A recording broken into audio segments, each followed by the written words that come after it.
Evening, everybody, and welcome to another edition of MCC UK. Good evening, all. Good evening. I don't know where the week's gone. It flew by, hasn't it? Yeah. Can do till it gets to summer and I'll be happy. Yeah. Yeah. No, it's gone. It has gone quick this week. So, right. I haven't got the chat up on my side, so. Oh, yeah, it doesn't auto go on, does it? There we go. No. Okay. Who wants to go through the chat? Anybody? I'll start it then. We'll start off with Mark's Hobbies. Hi, one and all. Hi, Mark's Hobbies. Hi, Mark. And we'll have Gillian going, good evening, Dave. Unfortunately, Dave's not on tonight, unless it means me. What do you mean you? Good evening, Horlixs. Good evening, Mark. Good evening, Gillian. And good evening, Mark's Hobbies. And Ed Hughes goes, evening, Mark, Horlixs, and Geordie Dave. And we'll have Lindsey in saying, hello, everyone. Hi, Ed. Hi, Lindsey. Hi, Lindsey. And that's all. So, we'll go cameras down and see what people are doing. Ooh. Yeah. Okay. Trying to find. Oh God, I've moved the camera. Oh, what's going on here? Okay, while you're sorting that out, I'll pick up these other chats that I just started to pop in now. Got here, Ed Hughes goes, hi, Lindsey. Okay. And we'll have, come on, click. That's Daz. Darren. That's Daz Faulkner. Daz Faulkner. Right, how do Lindsey and Flip Dip going evening. Evening Flip Dip, evening Daz. And we'll have Ed Hughes goes evening to Daz and Flip Dick. Or I should say, here to Daz and Flip Dick.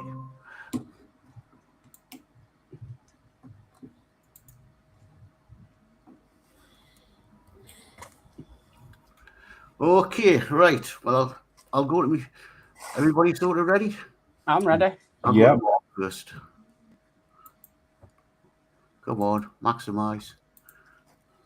Yeah, I'm going to be continuing on this metal sort of Titanic thing that was sent to me. So it's got moving propellers on it and stuff. So yeah, just going to see how far I get with this tonight. But have you been watching? Dan was on about there's a new thing on television about the Titanic. On the BBC, yes. Yeah, you've been. Are they manually moving propellers, or have they got a motor in it? It's got a motor in. Oh, that's cool. So yeah, they do. The propellers do move, but you've got to do all the gears for it and everything. Oh, cool. Right, I'll go over to Horlixs. Yeah, so I'm going to be doing some more of the metal model I was doing. It's quite intense, really, but Nice. yeah, going to get a little bit more done. Yep, brilliant. And this seems to be a bit slow tonight. And I'll go at myself. I'm still working on this Spitfire, wooden Spitfire. Oh, yeah. Not the best of models, but was a Christmas present, so I suppose I better get it built. So that's what I'm doing tonight. Oh, this is slow. I'm being responsive tonight. Dad says, how do Ed? Flip Dip says, evening all. Flip Dip goes, how do Flip Dip? Hand collectible Bibles. Hi, Trevor. Evening, guys. Looking forward to the Lost at Sea getting underway. And Ed Hughes goes, hi to Hand Collectibles. Right. I was saying, Mark, so have you watched that? No, I'm yet to watch it. I need to log into my BBC iPlayer.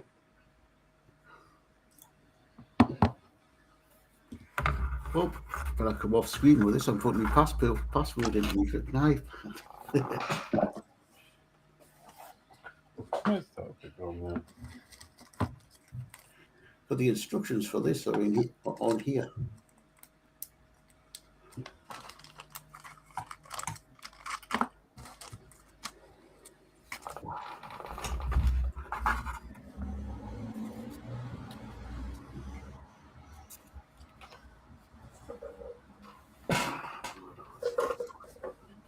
Get the next free.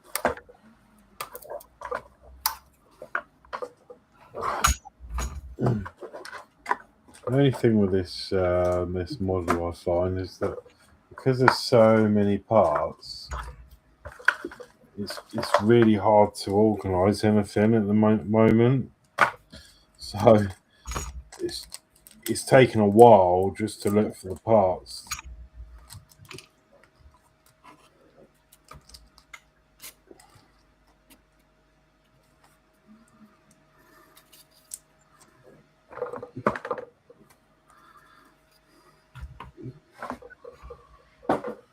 Am I muted again?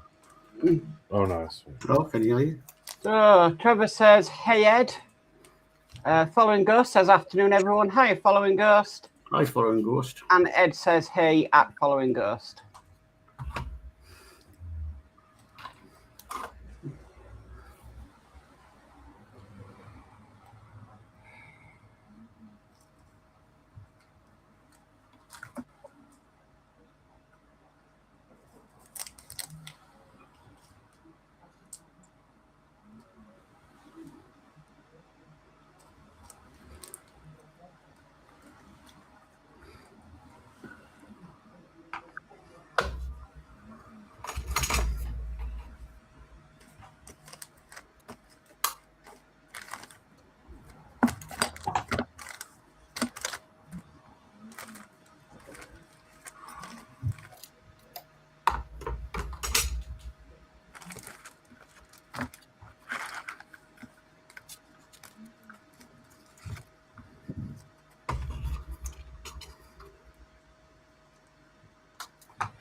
Sorry if you can hear whirring in the background, it's my 3D printer.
Right, so I'm going to need on 3. 1, 2, 3.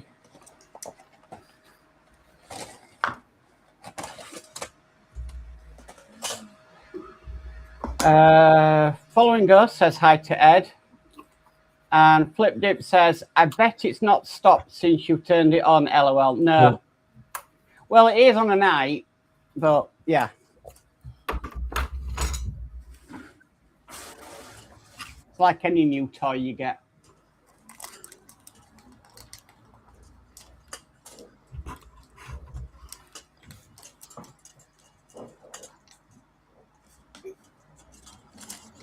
Yeah, mine's been running for hours with other doing things, but more for work purposes. But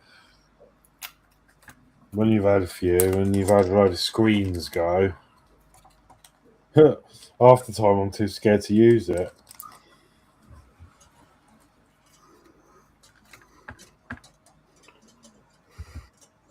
Where's the... Yeah, but when your screen went, Horlixs, you were doing a lot of printing. Yeah. I've had 2 screens. At the time. That one, and I had to replace the screen on the M5 as well. But I was going to sell it as it was, and because I wasn't planning to have the M5 back in operation. But then it was such a good print, and I thought, you know what? And I luckily found the new screen on eBay. It was reasonable, so I was like, oh, I'll have that.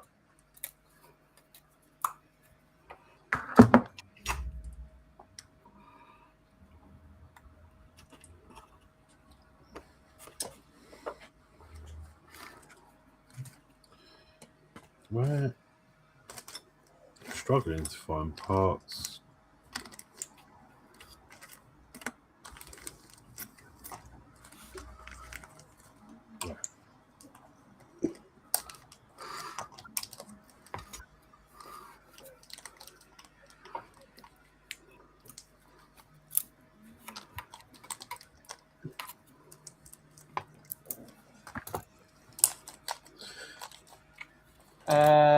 Flip Dip says, I'm waiting on a new screen from China.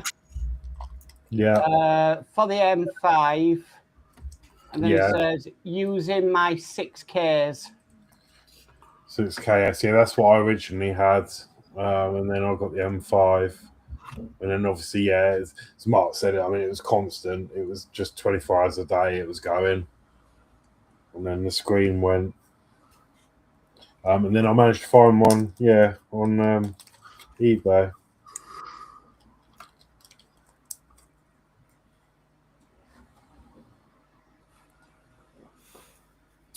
But it was good. Yeah, it's quite straightforward to change it.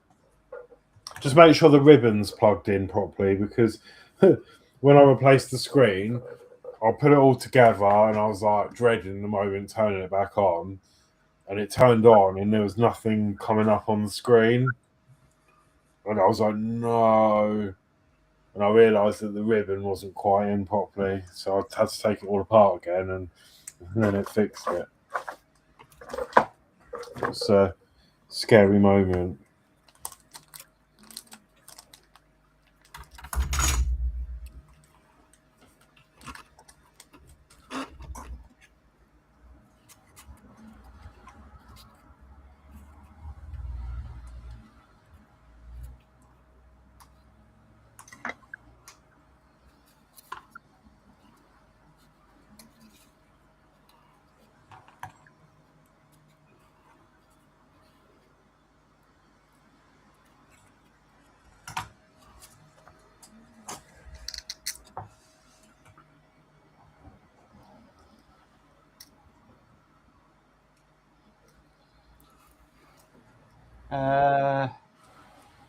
Flip Dip says, I've wangled a freebie. I replaced my 6Ks and they sent me 2 by mistake. Happy days. Well, that's cool. Yeah, it's good to have a screen in your inventory, isn't it? I need to look at getting one for the M7 because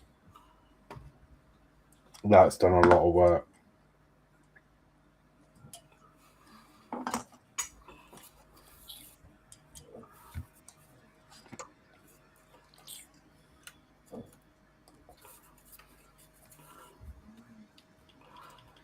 Well, a lot of you seem to be getting into this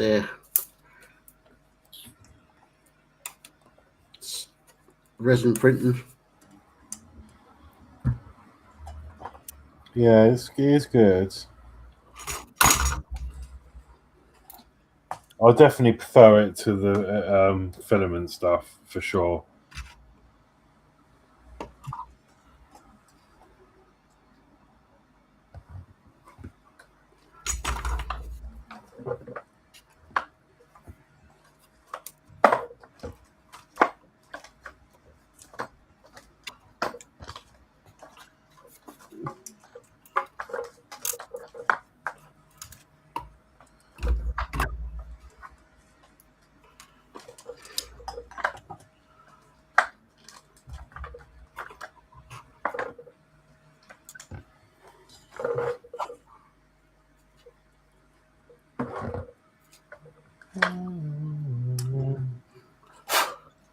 Well, that's 39.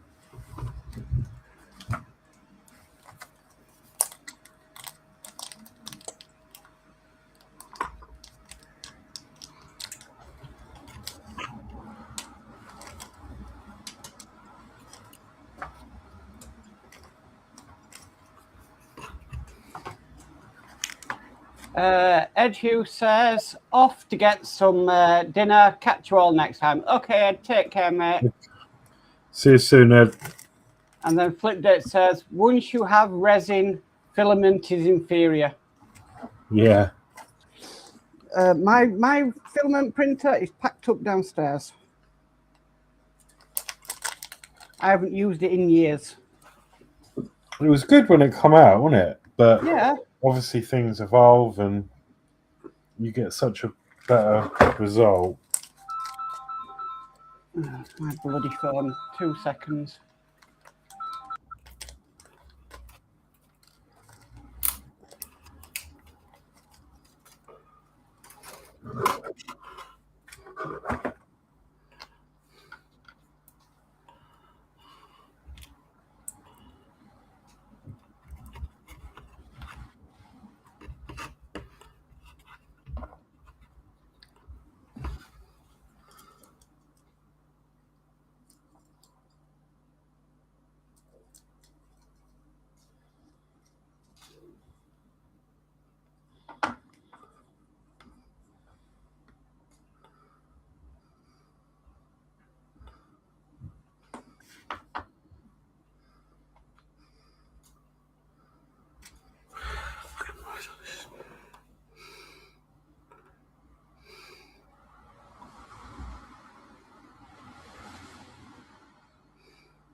Sorry, that was Jack calling.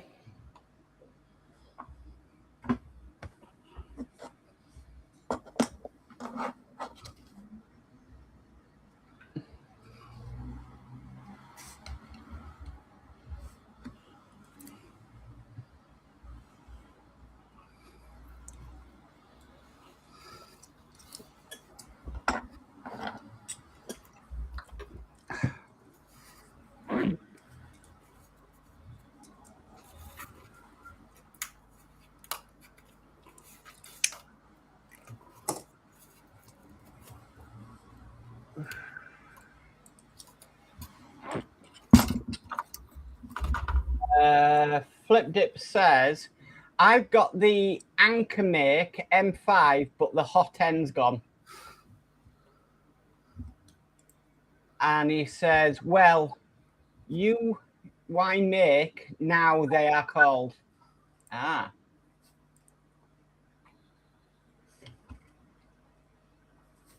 What was your first printer, Horlixs? The Vector 3. The Partwork one.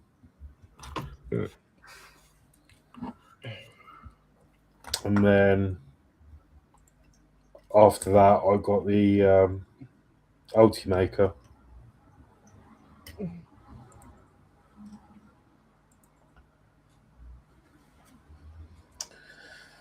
Mine was an Ender 3 Pro.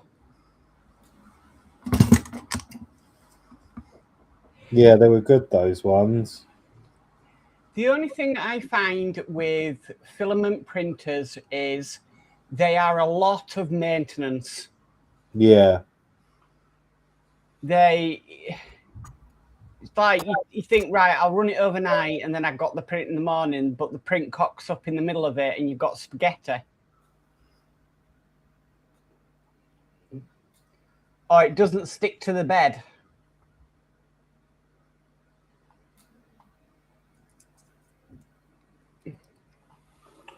No wonder you used to have a Raspberry Pi on yours. Yeah.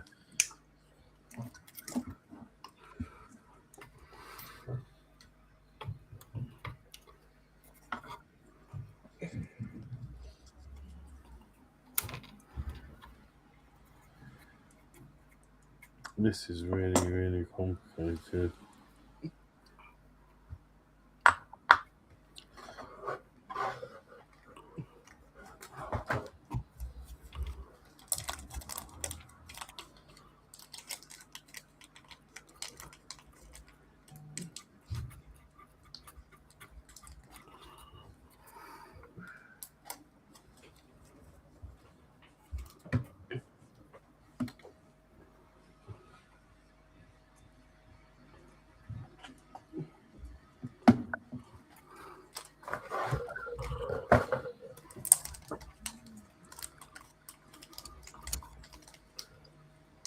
Well, XP2.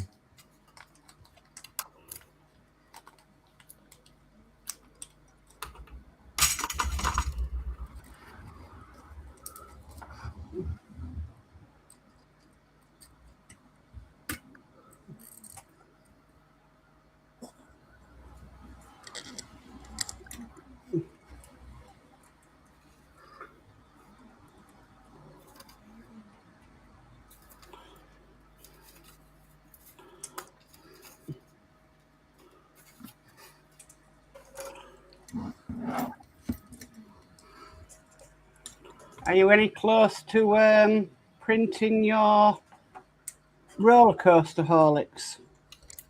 No, I haven't really done that. Thought about it, to be honest.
I think the main reason is space, you know.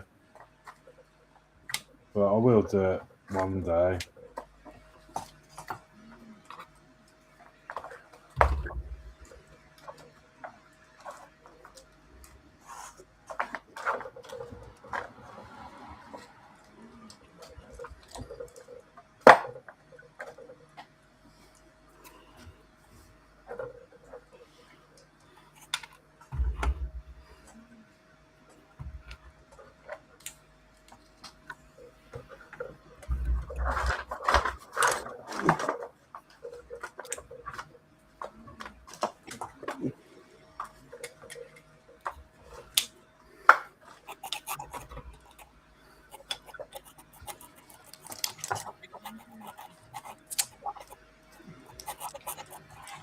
Damn it, I've cut myself on the metal. Oh, God. It's the only thing with these models. Sharp edges. Yeah.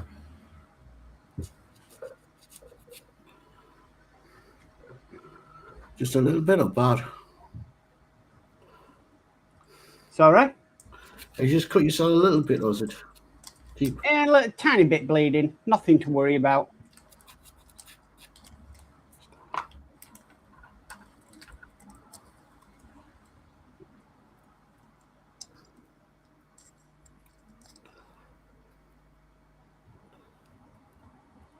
I'll live.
Thought that was round here then. But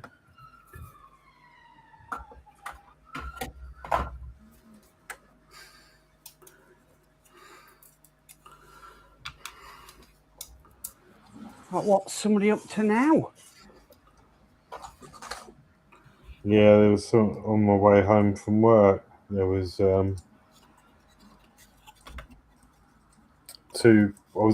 two police cars waiting at the roundabout, and there was another BMW like mine, like a white one.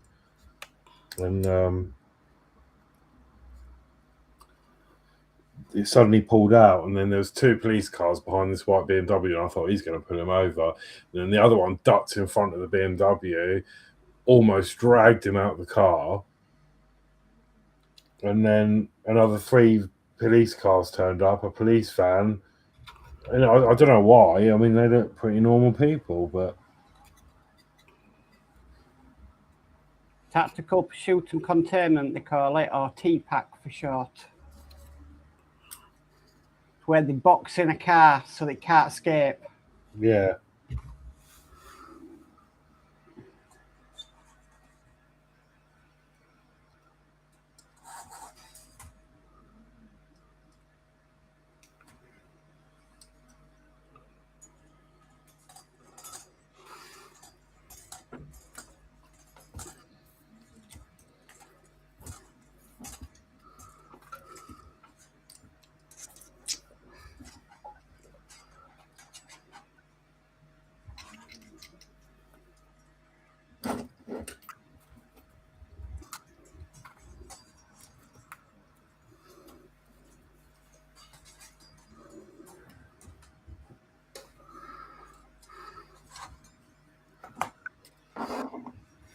I watch too many police programs.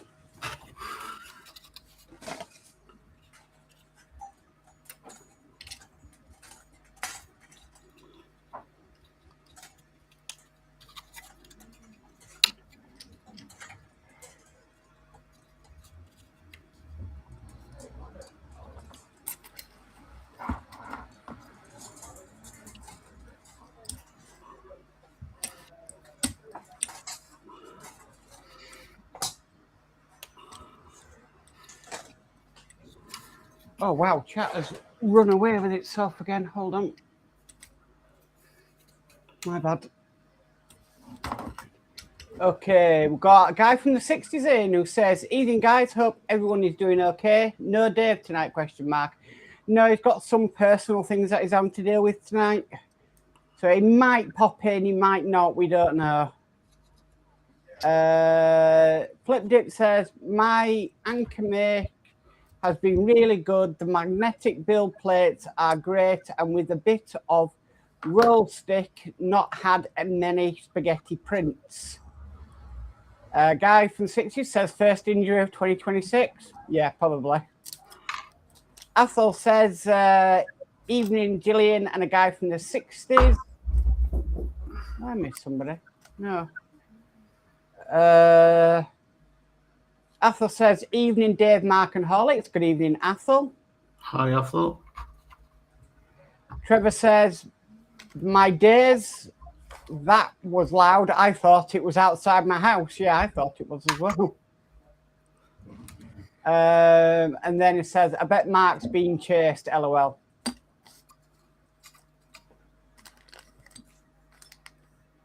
Won't catch me.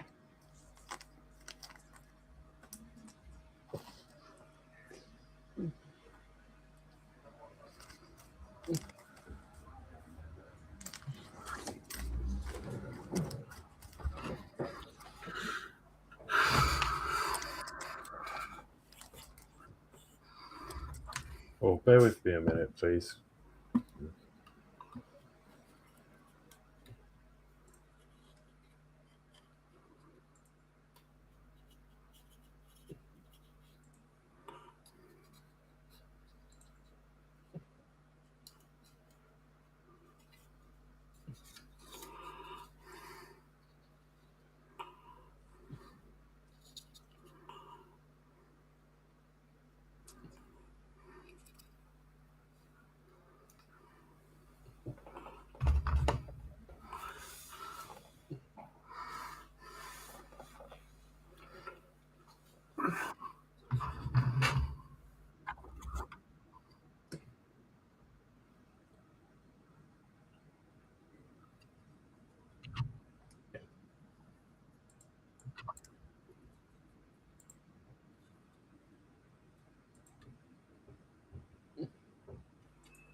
Flip Dip says, is Horlicks okay? I think so. I think he just might have need to nip to the toilet or something.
Mark's Hobbies says, hi, Ghost. Oh, yeah. Hi, Ghost. Hi, Ed. Hi, Flip Dip. Hi, Lindsey. And hi to Darren.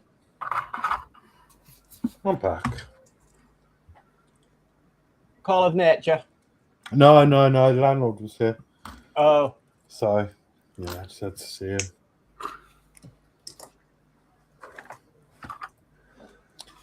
Oh, 46. Well, I might have to nip off in a minute and move the car because it's really annoying. He was here when I got home, but he's got the van on the drive, so I had to park up the road and then hobble home. Well, that's done as I can do it. I've run out of glue. I've got the wood glue to fix these bits on. Stuff I've got off. I'll get some more wood glue.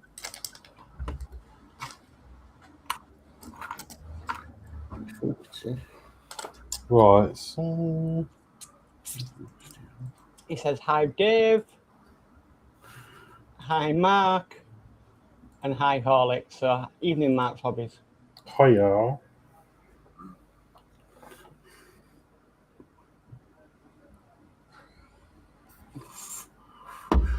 All right.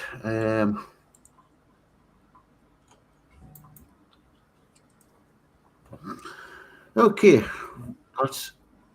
that's finished. Only thing I haven't fitted on is some bits to go on the top and at the bottom, but it's going to need gluing on. They're not staying on. And I've got no more white glue. But that's other than them 3 bits that's got to be stuck on. Finished. So I have a look and I'll clear my bench and see what else I've got.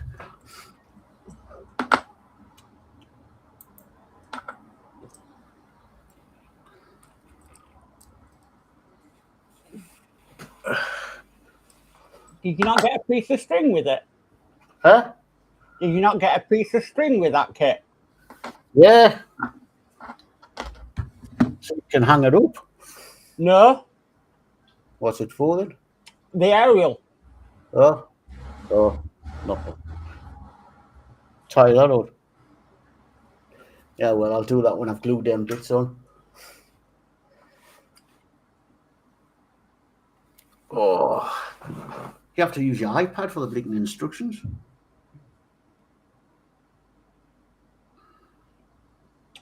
Oh, we've got Ian Camberlin who says, evening all. Good evening, Ian. Evening, Ian. Right, please bear with me another couple of minutes. I need to go and retrieve my car from up the road and put it on the drive. Actually, it doesn't even show you in instructions putting the string on. I did a kit similar to that, and yeah, the string goes from behind the cockpit to the tail. There's anywhere for it. There's anywhere for it to fit on unless you glue it on. Show me it. The model.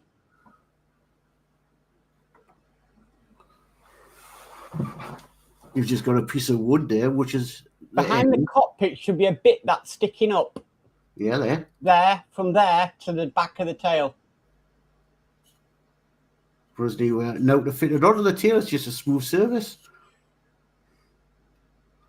There's no hook or anything to tie the string onto. No, I don't know where you put it then, but yeah, I did a very similar kit to that, and the piece of string was for the aerial. I thought it was maybe to hang it up with.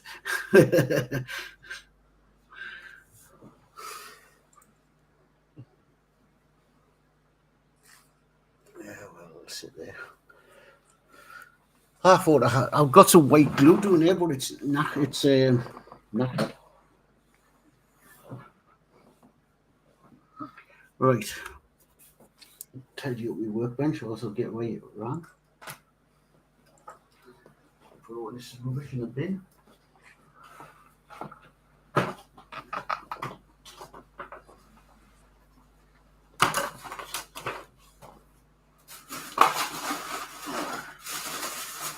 Well, that's one of my Christmas presents done.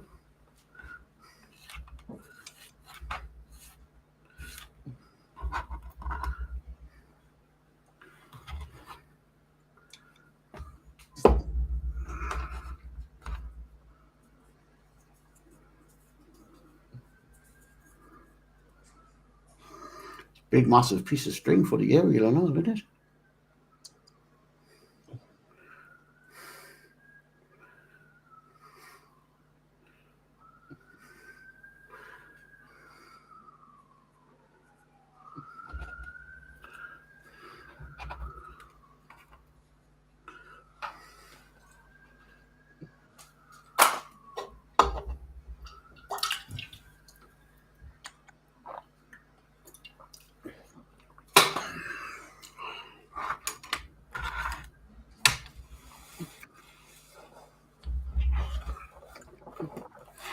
Well, should I have a look at that kit?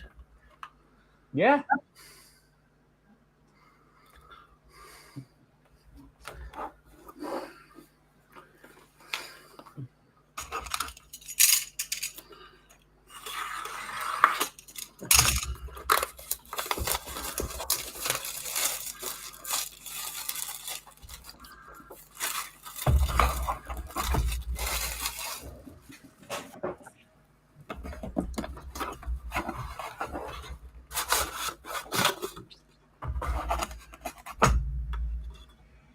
If I just share my screen, I'll show you, tell you what I'm on about, Geordie. There. It just wraps around the tail. Oh, it just wraps around the tail. Yeah. Oh, well. See them bits on the back? Did yours fit on all right? Yeah. Oh, mine keep falling off. So I have to glue them on. So that's the string for the aerial. Yeah. So it just wraps around. Now, when I sort them things on the back, I'll sort them out.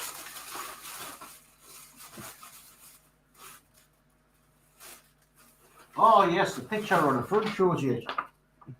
Yeah.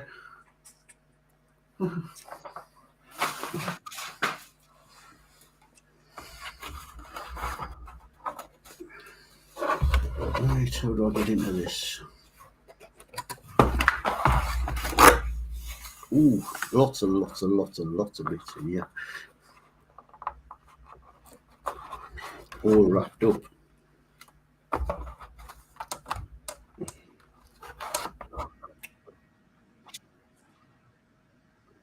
Stickers and everything.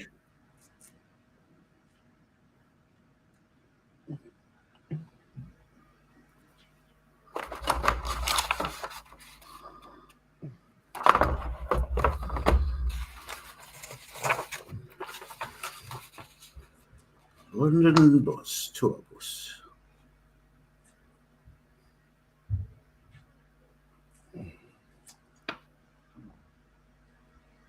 Use double-sided tape. Oh, God almighty.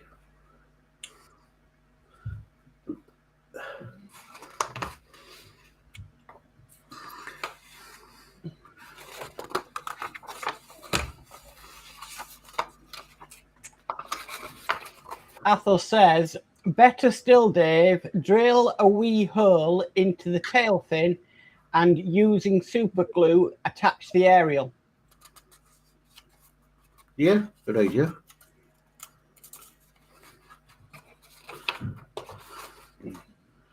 Right, where does this start?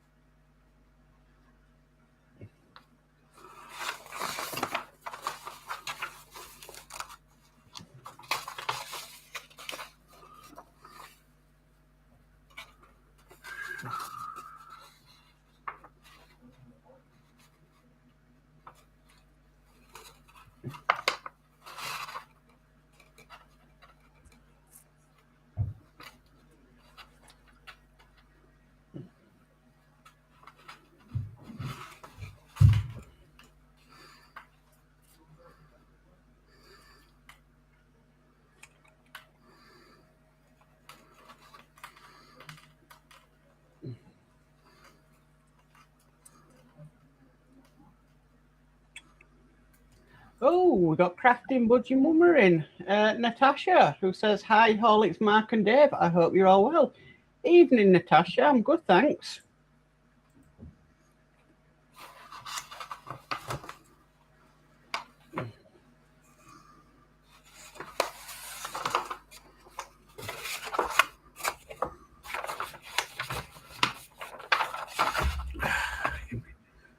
I'll read the instructions.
Athel says hello to Tasha. Tasha says hi, Athel. And Mark's Hobbies says hi, Athel.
Tasha says, I'm sat at my desk building. It's like a mini doll's house, but it's called a magic forest. Wow.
Oh, I'm back. Cool. Oh dear.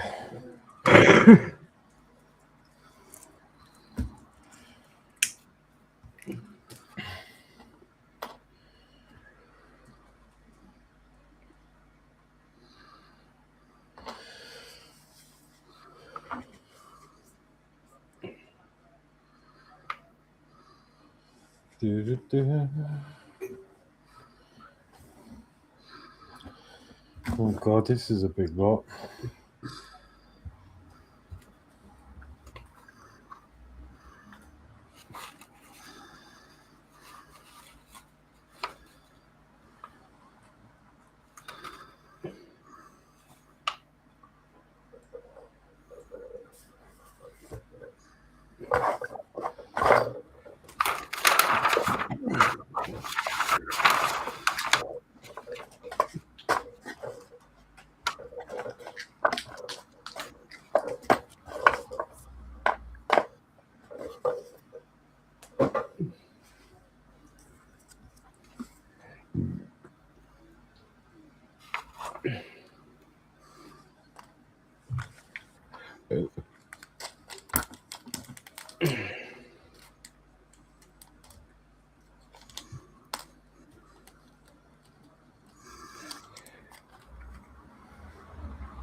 It's a bit eerie, isn't it? It's so quiet. Yeah. Mm-hmm. I'm just taking some pain medication while I'm waiting for my finger to stop bleeding.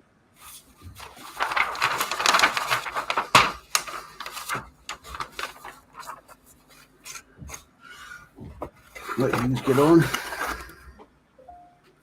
Start actually. Turns it. Oh. Just need to check some things out.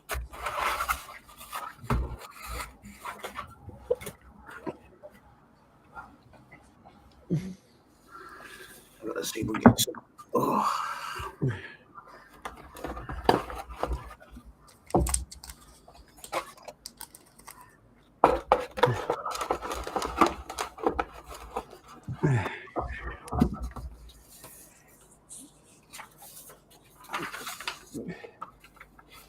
G18.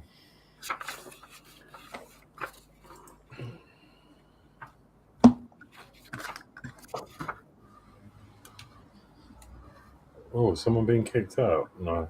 No, somebody joined. Is it Dave? Modz has joined. Who? You've come up twice. Who was? Mark. Or someone has. How have I come up twice? Mark's Modz, yeah. Eh? Hang on. It's Dave. Dave coming in. Oh. I'm trying to bring you in. Hang on, I'll bring him in. There we go. Hello. Hello. Hello.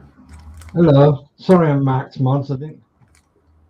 That's what I was confused. I was like, oh, Mark's joined the stream again. It's gone out. Hang on.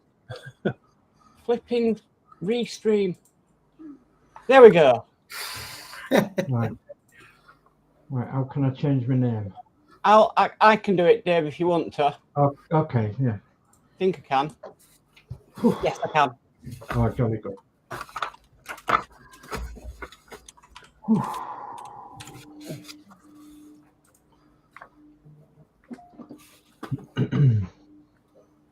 Yeah, it's changed. Ah, lovely. Thank you. No problem. Right. How are you doing? Oh, not very good. Just been back about 20 minutes. So, yeah, what was an eventful journey, but just in the dark. Got back and I've had a bit to eat and I've got a cup of tea and I've got some washing on, and so I'm going to be carrying on with this, but I've done a bit since you last saw me. So I have actually built the pump in the back of that. It's got the pump in the back of there, and the top. I've had a go at the top. Been putting some pipes on it and what have you on the top, and yeah. So I'll be. Oh, what's happening now with my pad? Goodness me! Oh, wrecking the joint now. Right. So yeah, I'll be just doing a few bits to this. If I can get me head around it. Just to clarify what it is. It's the Bedford QL Refueler by IBG Kits in 1/35th scale, and it'll be done for my diorama, which will be my Lancaster bomber, Guy Gibson's Lancaster bomber, on the little airfield, which will be in a table, a big coffee table, with a glass lid on it and everything, so you can see through. And so it'll be one of the vehicles that goes on there eventually. Eventually. So 135 in scale. I'll go to the 132 HK Lanc. Goes pretty much in scale nicely. I know it's not exactly in scale, but you'll be viewing it from the top, from the coffee table, looking down into it, and the vehicles will be around or underneath the wings of the aeroplane. The aeroplane will be there, getting ready to take off. The crew will be coming out of a Austin, running towards the aircraft, and there'll be various people around operating, such as this fuel bowser and a few other things around the diorama. Got some bits coming for the diorama this week, hopefully, or next week. Sent for a few bits a little while ago now. So you know, brick walls and grass and some shrubbery and some bits and pieces that hopefully I can make the diorama out of, or go towards making the diorama out of. I've got to make some concrete flags that look like an airstrip, or part of an airstrip, or where the aircraft is being refueled and what have you. And so I've got to decide what I'm going to do on that score. But I'm going to bespoke the table, the coffee table, by myself, with help from my son. I think I'm going to get Lee to give us a hand with the woodwork on that, because he's been pretty good at wood butchering lately. Yes. Did you? I see you was on BBC Leeds. Yeah, it's been on BBC News. I said something on Messenger before. Yeah, I've seen that, Dave. Actually, yeah. has been actually all over some national newspapers, even around England and Wales and Scotland and Ireland.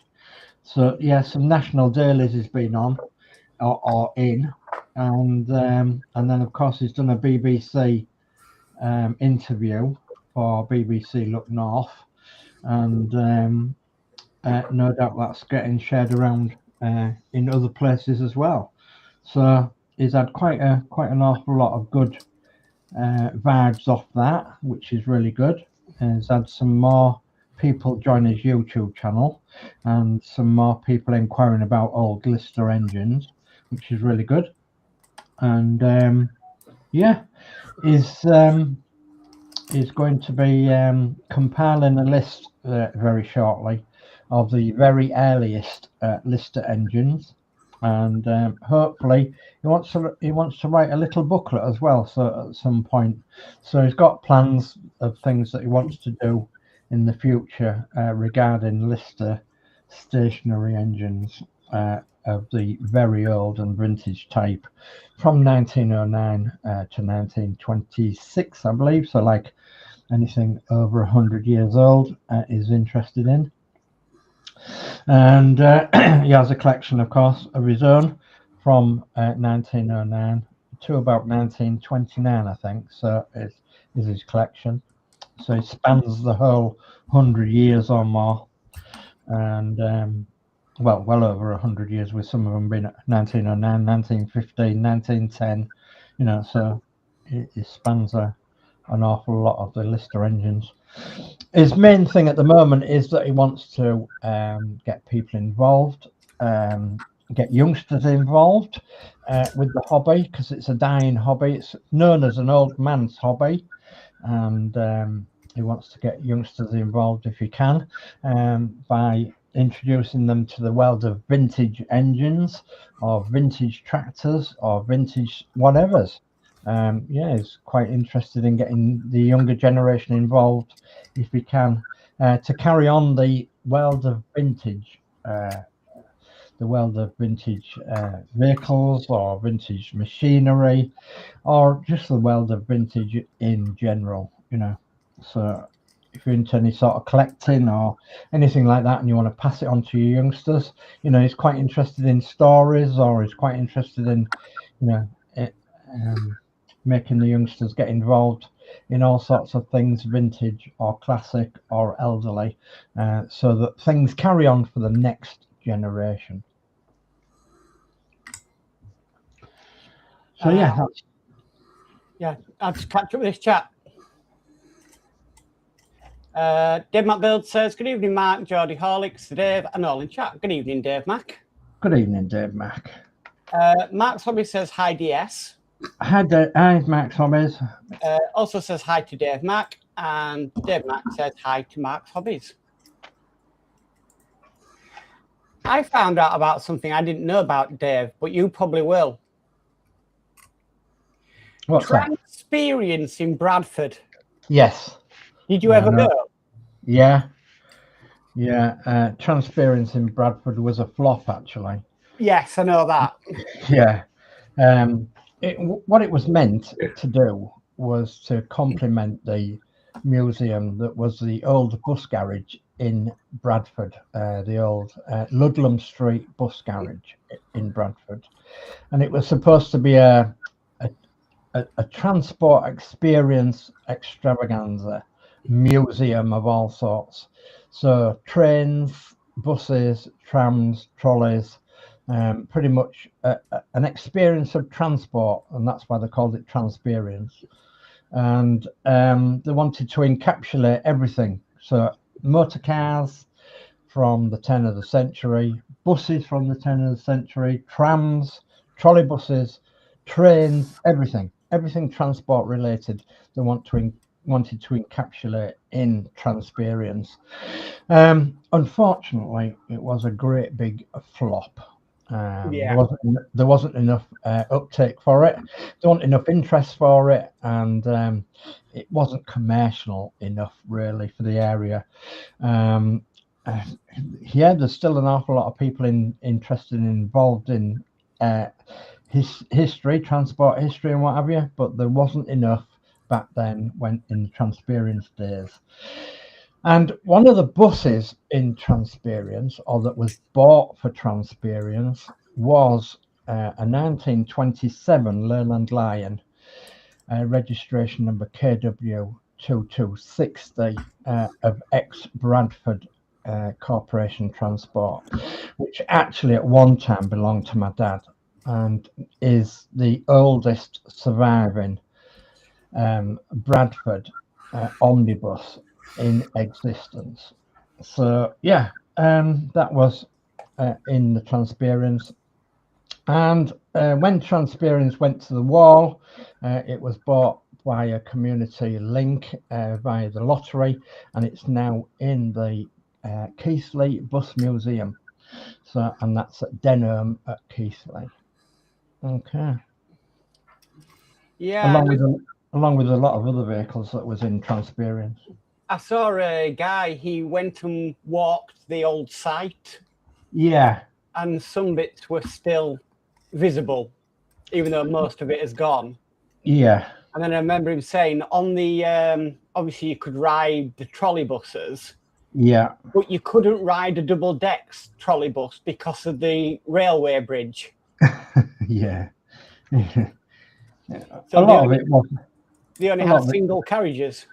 A lot of it wasn't thought out very well. No. Especially to, you know, to make it forward thinking and what have you. So, which was such a shame, really.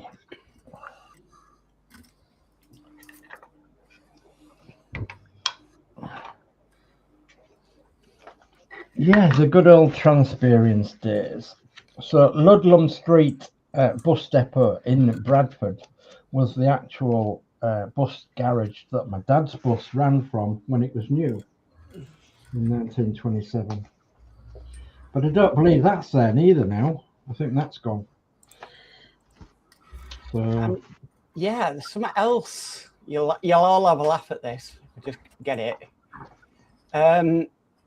This is an actual thing. So, in Scotland, they've decided to give names to all their snow plows. Yeah. And you can actually live track them on the internet. Oh, God. So if I share my screen, entire screen. But the names they've come up with are so funny. Yeah. Here we go. So this is it at the moment. So you've got names like Spready Mercury.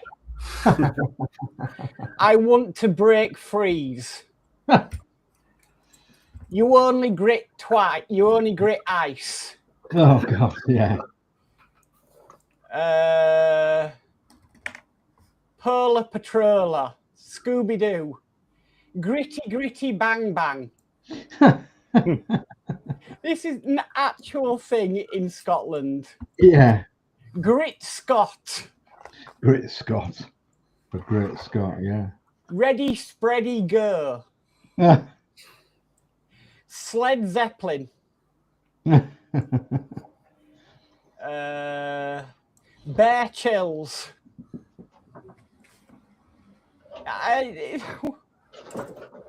Yeah. Oh yeah, Bear Chills. They've got a Gritty McGrit Face. Gritty McGrit Face. I love that one. Blizzard Wizard. And this is actually, you know, you can track these live on the internet. Yeah. The Basil Salty. Basil Salty. There, that where I'm circling now is where Gritty McGrit Face is. All right.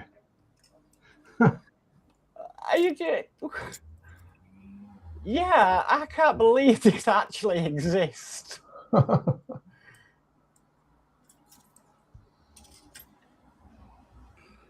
Yeah, we've got one similar in East Yorkshire now. Gritney Spears. We have Sleater Levy for Peter Levy, and we have what's Paul Hudson's one? I can't remember now. Paul Hudson, the weatherman. Yeah, Kev was telling me about this, and I thought, what the actual is going on? So yeah.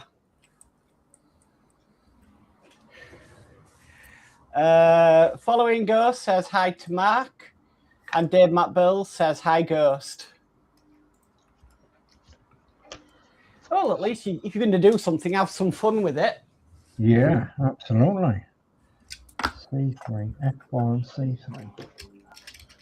C3. Yeah, absolutely. F1, C3.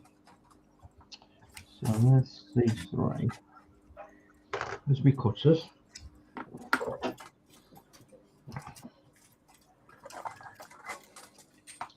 Absolutely.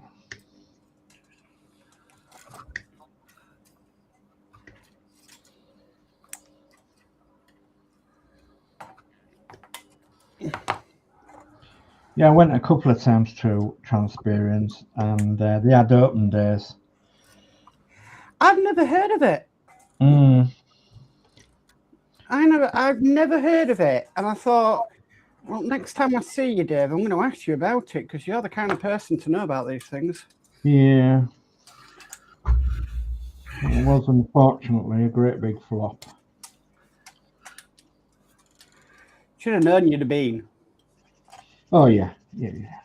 I bet for you it was good. It was quite innovative of the town because it seemed to work, but then I think it was the winter town and everything else that killed it off more than anything else, was the fact that there wasn't anything going on all the time. You know, a bit like that museum near Geordie Dave. There's something going off there all the time. A bit like Santoft as well. Yeah, Santoft specialises in trolleybuses, of course, and they have their open days. And you're about Beamish. Beamish, Geordie. Yeah, it wanted to run along the same lines as Beamish, but never took off. They said the promotion budget for it was absolutely non-existent. Yeah, and it wasn't managed great. That's right. Yeah, it was like, you know, it wasn't the best.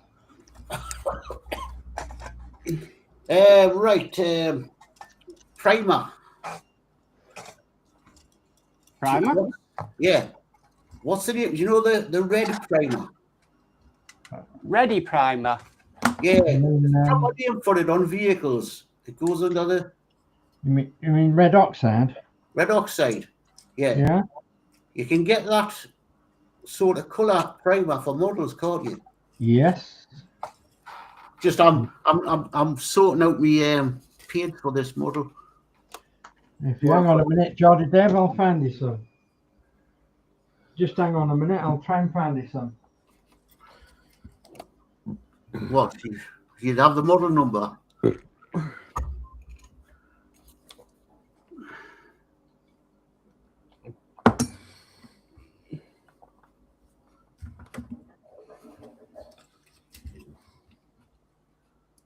Should have known Dave would have been to somewhere like that, shouldn't I?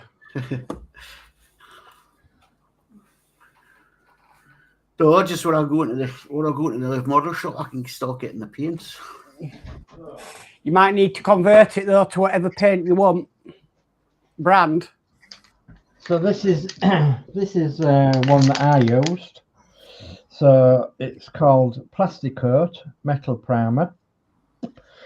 And you can see that it's in red oxide. You can see the can there. Now, who sells that stuff? Plastic Coat.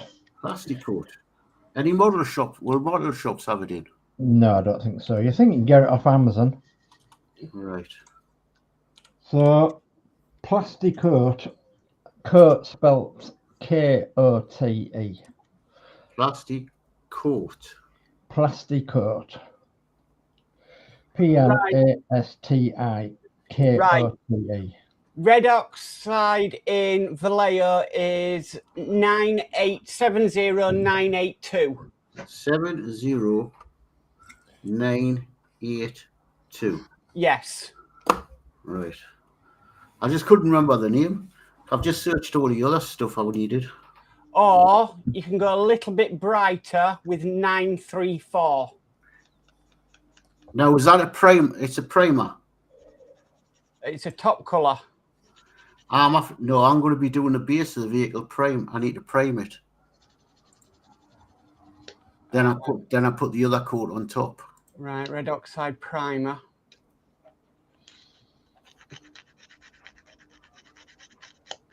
You can get grey primer as well, and I think I got some grey primer on the advice of Horlixs here, and it was fantastic. Yeah, grey primer. I've got the one that Horlixs has got, but I'm already going to be painting the vehicle grey. Yeah. And the said German vehicles were red oxide, primer red oxide. Okay. That stuff you just said, plastic coat, that's a primer. Yeah. Says on the tin, Dave. Right. It says metal primer, but it's obviously plastic coat for. It should be okay. So it should be okay on plastic models. Yeah, should be. Well, I've used it loads and loads of times. When it comes to Tamiya paint, is XF flat coat? Yes. Good. Yeah. Because I can't. I need a metallic grey, but I can't find it in the Vallejo. But I've seen it in tan. We need somebody like Panzercat, I think, to tell us about Tamiya colours. You can get Tamiya fine surface primer red oxide. Oh, can you? Tamiya Yes. fine surface. Tamiya fine surface red oxide Oh, I didn't know that one. primer. Right. So I'm going to call it to the model shop tomorrow and see if they've got most of this stuff in.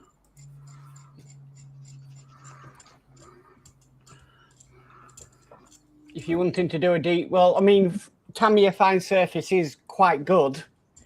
Not cheap, but it's good. Yeah. Thing is, the Tamiya, I may have to get that off thingy because they don't sell the Tamiya. They sell AK and Valero. What else was it? Argy Games Workshop stuff. If I show you on C3. screen, come on. There you go. Fine surface primer red oxide. Right. So that was F4. F for Freddy. That one. Yeah, Mark's Hobby says Dave Mack would know as well. Yeah, he would, yeah. There's a three of them. Must be. And Geordie, if you really want to know about figures for dioramas, you're best speaking to Ron Heaton. Yeah, well, why is he good with figures? Yes. Not that one. Must be this one then. F4, there we go. He's done quite a lot of figurines. It's painting them, that's for me. Yeah, ask Ron about that as well, because he's limited as well. Dave Max says a very doubtful mark, LOL.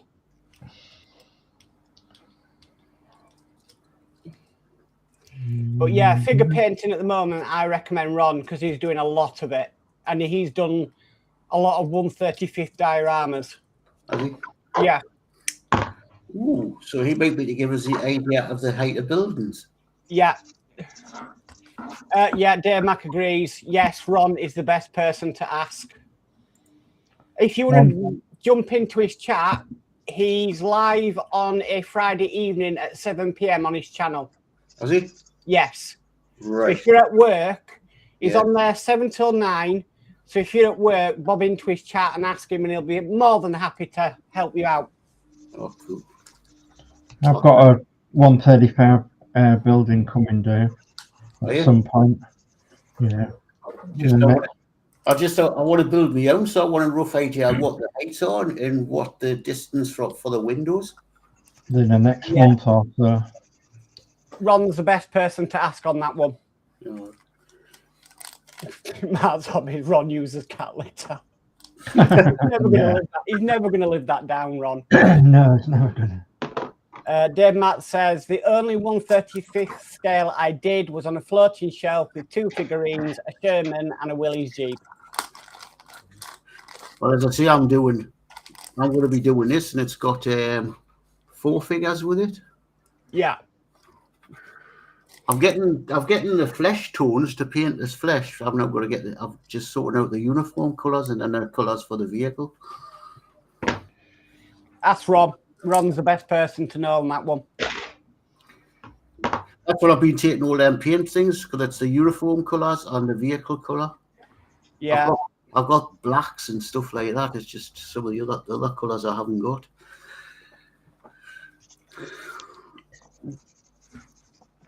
And then I want to build a diorama for it.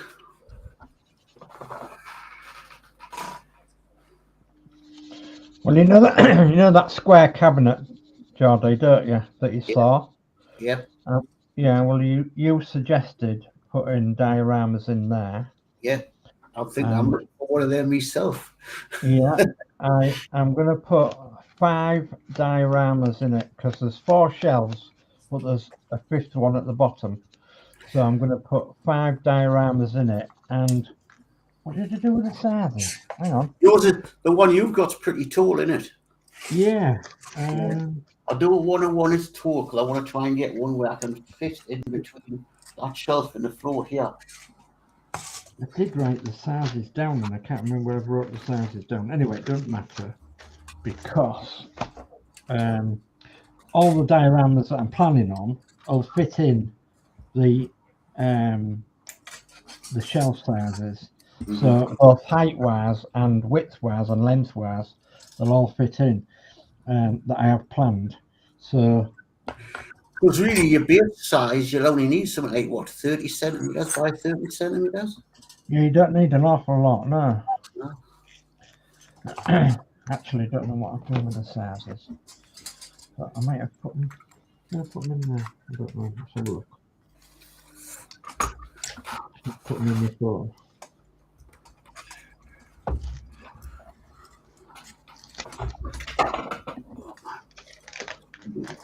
No.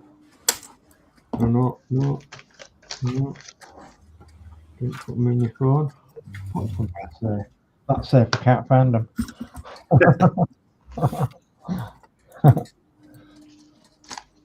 It's a big size, I know that. And it's, yeah. Oh, there it is, diorama size, 15 inch by 11 inch. And by 15 inches high. So, like, I've got loads and loads of room. Right. Oh, look at that, it's broken. Oh, I think I need some more tiny extracts in it now. Oh, no, that wasn't easy. Right, I'm not going to do them anchors until last. Never mind, will I? Come on. Fix you down thing. Fix it. Yeah, I've done well today on exercise. I've done half an hour in a day. And then took my bike back to the fitting garage. Alright. And the garage is about 4 miles. Bless me. That's it. Oh. The garage is in Danno's, so that's about 4 mile away. Oh. Good God, yeah. Because we had a visit from the council yesterday. Oh, yeah. They're doing these visits to see checking the properties and making sure that make sure you're not doing anything illegal in a property. Or you have people. And well, I have the bike. I've had the bike at home since New Year's Eve, and it's parked outside in the passage, just outside the front doors, like a little gap area. Yeah. Told us I can't leave it there. It's a fire hazard. I said, how can a bike be a fire hazard? I said to the wife, how can a bike be a fire hazard? Yeah, it's a battery, isn't it? No, but the battery's not in the bike. Ah, right. I would say a tripping hazard. It could be a tripping hazard, but no, it couldn't. Because where I had it tucked, you couldn't. Somebody come down the stairs, couldn't trip over it. We come out, couldn't trip over the little cubby just outside my front door. It fitted nicely in there. No. So I've had to run it back to the garage. Right, so 4 of them. And what was it? And the turned around. I wasn't in when she come because I was at the gym. Gillian was me and Robert just lodgers. F3. All right. Again, what do you mean you and Robert just lodgers? I says, Rob's the lodger. I says, but you're not. You're flipping. You know, you're joint tenant with me. Well, according to her, that come out, you're the only tenant. What? I says, well, why is it on the rent book, on the rent thing when I think in it's got Mr. and Mrs. Yeah, that's the thing, isn't it? And I says, I think she's made a mistake because my initials are DG Milne. Now, when you go Mr. and Mrs. DG Milne, they must have missed the Mrs. Ah. Because I just, when I signed the thing, you know, because she went through the paperwork, what was signed, she says, well, according to that, it's signed Mr. and Mrs. DG Milne. Dave and Gillian. Ah. So I said, well, so she says, oh, so you're just a lodger. So I can pick you when I want.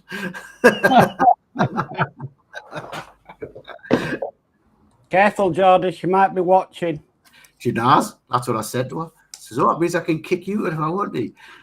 I said, so it's my flat.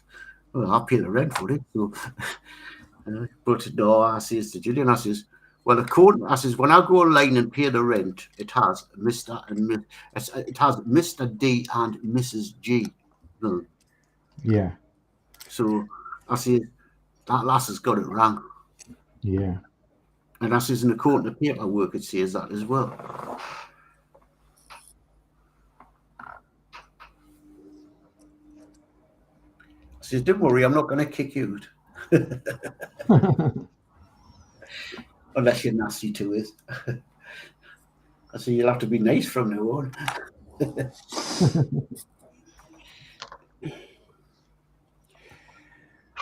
It's really strange because although this place is both under mine and Julie's name, if me and Julie were to split up, and there's no chance of that happening, Julie would have to be the person who moved out.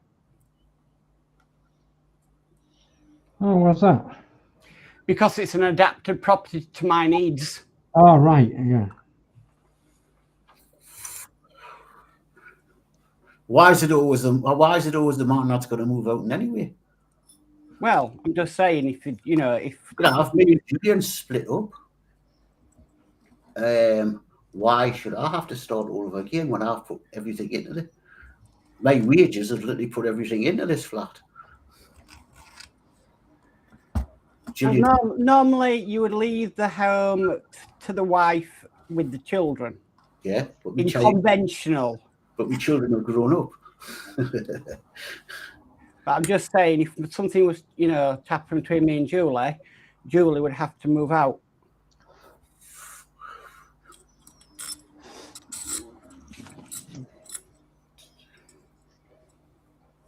Seems unfair, doesn't it? It does. Yeah. And they're not obliged to rehouse you,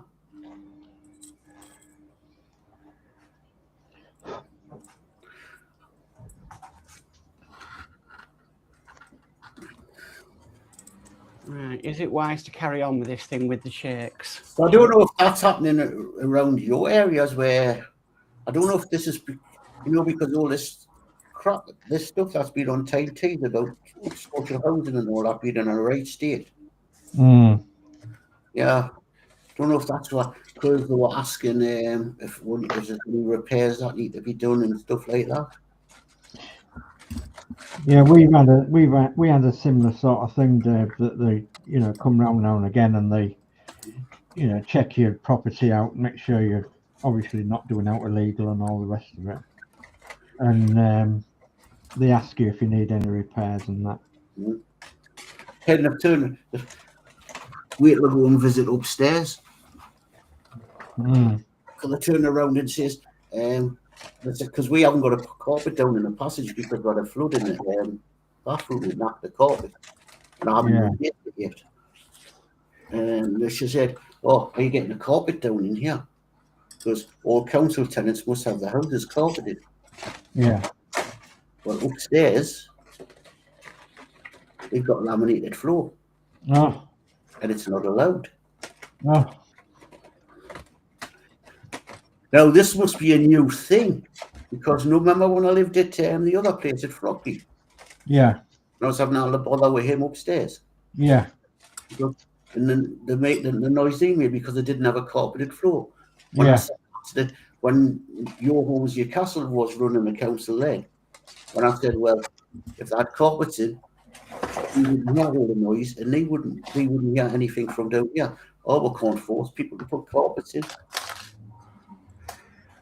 And this woman's told Gillian, you've got to put carpets down. Yeah, so something not right there, isn't there? One rule for one rule for the other. Yeah. Well, the thing is, I've got to, Your Homes, Your Castle lost the contract with Your Castle, so Your Castle City Council took over the home, back over the home. Maybe that's their rules. But it wasn't the rules when Your Homes were managing it. I just think it's one rule for one rule for another. Mm-hmm. And I watched a thing on it a while ago. If they're saying that you, as a tenant, need to have the flat carpeted, why did the council rip the carpets out of the flat when it was unoccupied, when the previous owners left? Why not leave them in there and the people moving in can decide what to do with them? Yeah. Because they now say we live in what they call carpet poverty, where people can't afford to carpet their homes. One of the most expensive things to do, carpet your home.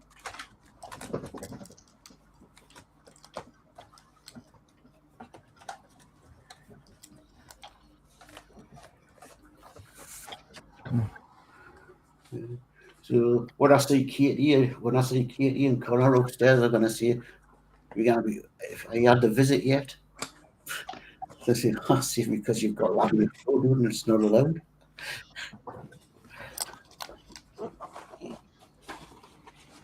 One rule for one rule for the other. Yeah. I can't understand where they say laminate floor is not allowed in upper flats because, yes, the nice people upstairs a lot, but I don't know, also wow. And they've got a 10-year-old lad and a little toddler lass, and when she's on a wheelie thing, you can hear her running across the ceiling with carpets that would cut that noise a hell of a lot down. Yeah. Yeah, I'll tell you why, Geordie, that laminate isn't allowed in flats. It's flammable. Yeah.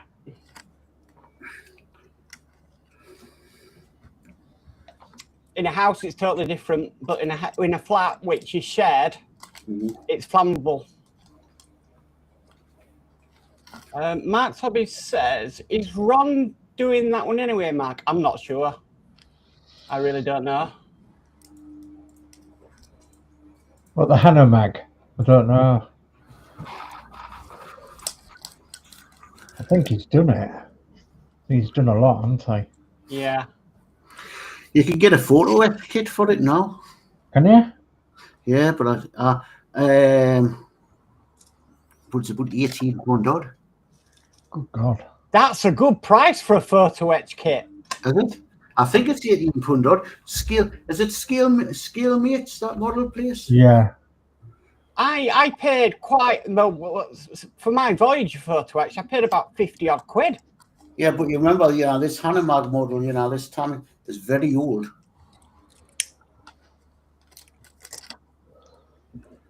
I might be wrong, but I'm sure that's what it said it was. Scale Mates.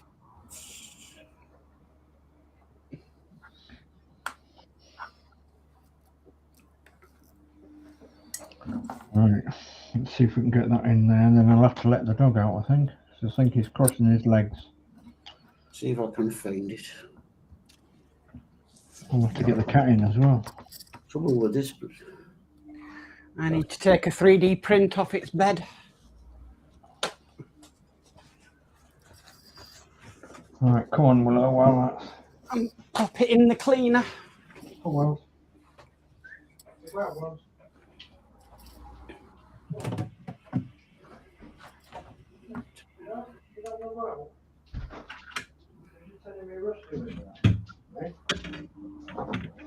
Telling me Rusty wasn't right? Rusty.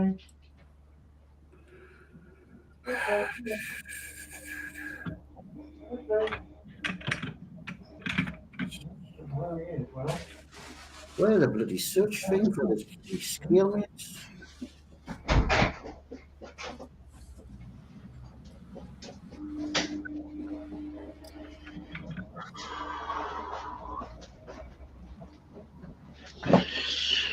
Okay, got a little bit done there.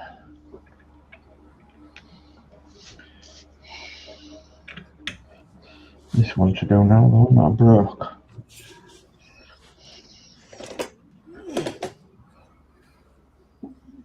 Go together like that, yeah.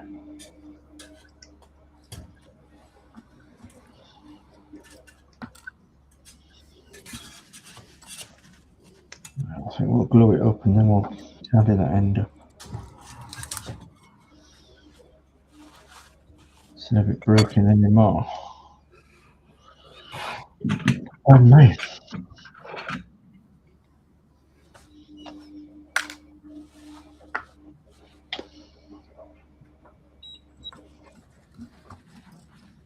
All right.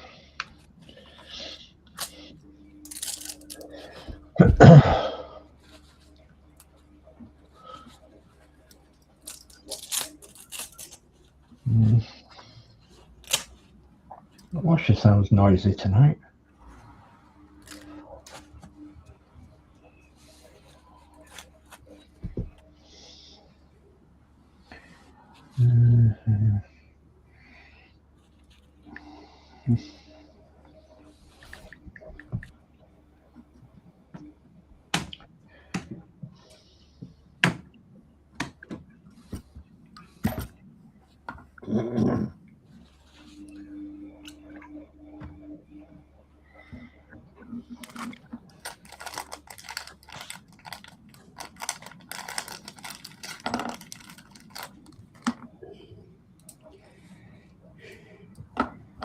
Well, at least the wound will be clean. Ah. No, I cut myself earlier, Dave. Yeah. And then I nicked myself again, just nicked the skin, and I just put my hand in IPA. Oh, ow. That's like 5 times the strength of TCP. Yeah. Oh, God. Oh. So I'm interested to know what people think of the new camper that's just been announced by Hachette. Well, it's a trial, but I like it. I think I'm very lucky at doing it because there's nothing else out there at the moment. Yeah. That takes my fancy. Yeah. Yeah, I mean, I think... Horlixs is crying over it. Yeah. Yeah, I haven't got the space. I would have done the red one and the blue. Definitely done the blue one if I'd have done the red one. That's my theory. I've done the red one. It'll look odd without the blue one. Plus, I could, if I really wanted to, I could do an awesome diorama with the blue one and the DeLorean. Yeah, there's that camper that was part of the DeLorean film, weren't they? Yeah.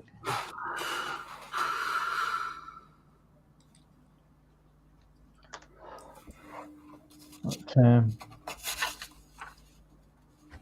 Yeah, it was the vehicle the Libyans were in yeah. the first movie. I would definitely have the real thing if I could afford it, but I'm never going to be able to afford it, so I'm never going to get the real thing. You know somebody who has a T3? Yeah. Mm.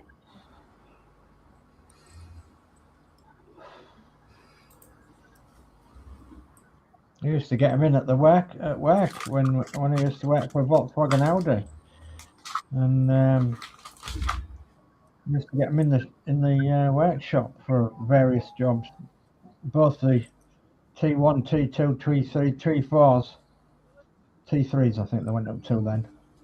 So yeah, we did all sorts of work on them back in the 1980s.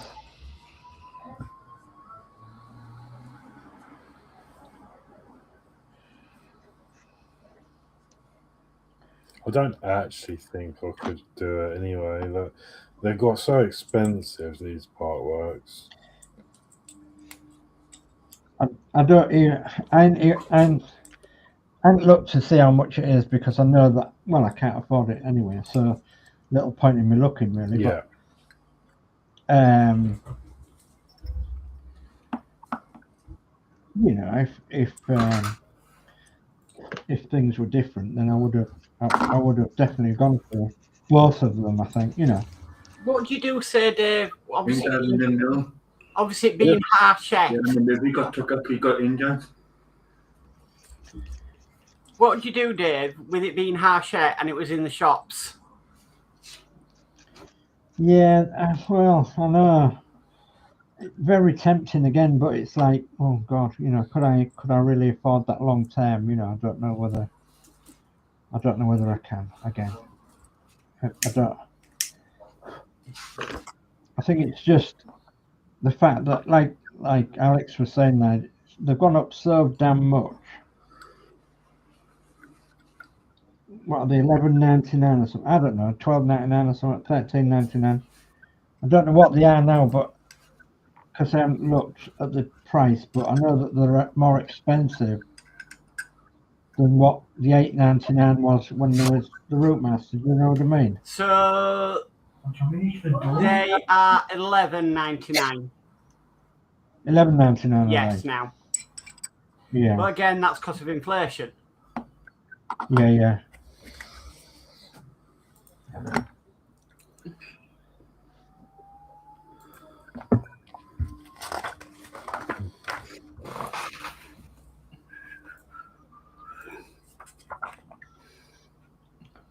What's happening on here?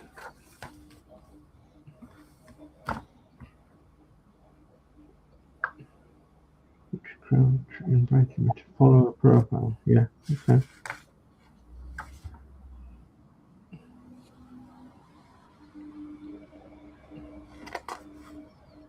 Yeah, definitely.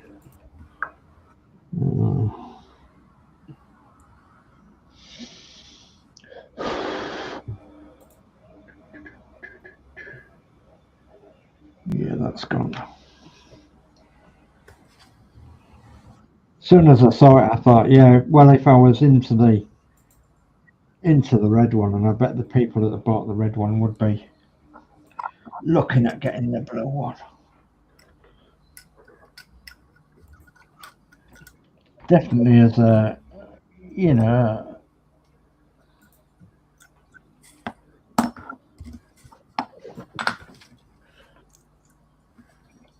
a comparison with one another. They would go perfect together and on the top shelf, but it's just cost and space, really.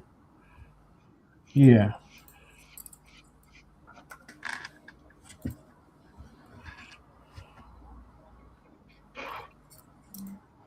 So I'm building sub-assemblies.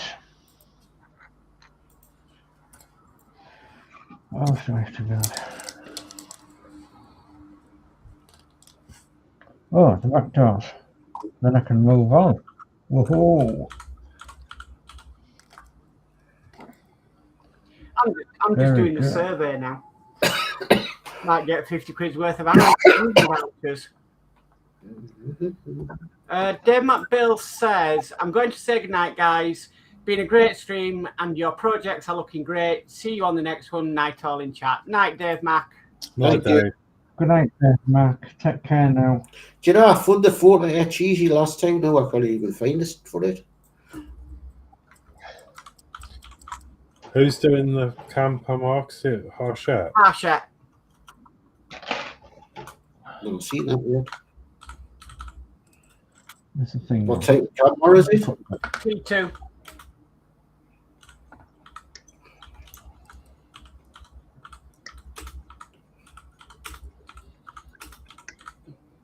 I had a look at some of the photographs and I thought, oh, and I thought, no. I just don't have the space for stuff now. I've got the Batman 66 Batman to do start yet. Yeah. So I've got enough to keep me going. Yeah, I've got enough to keep me going as well. Oh, I better not file that off. That's a hinge. A bit there.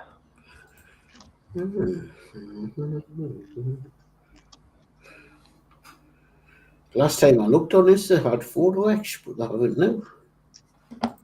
Just to run out. Was there none in the kit, Dave? No.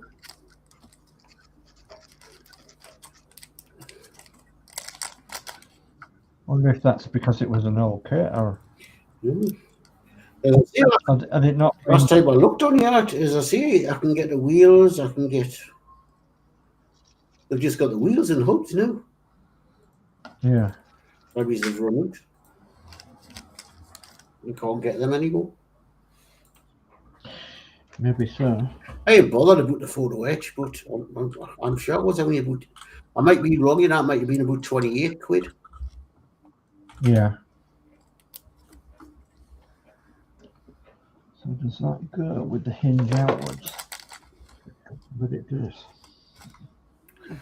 Would make sense, wouldn't it? Oh, to have perfect eyes would be good, wouldn't it?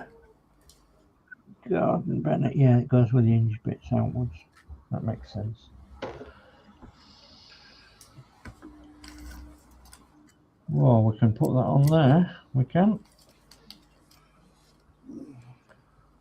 We can put it on there. Jolly good.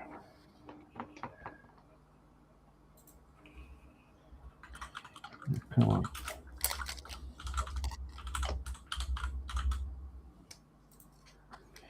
Yeah, I mean, when I look at that model, I've got enough to do. I've got a rake of plastic models to do, which I'm going to be really happy with. And I've got a Titanic to do. Well, it came out in 1973 as a new tool. All right. Then it was...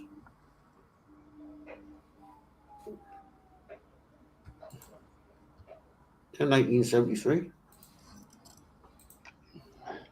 Just a 73 kit? Mm-hmm. What you saw under the retooling ones, they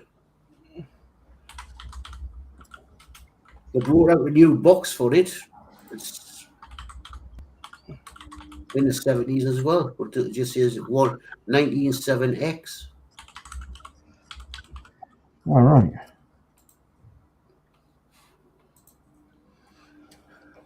And they brought out another new box for it in 1988. So it's a 1973 model. Oh, blimey.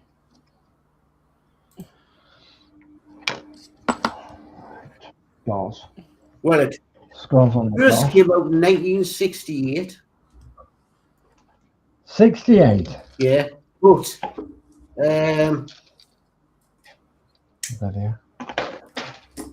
it was retooled in 1973 with a Tamiya logo on it.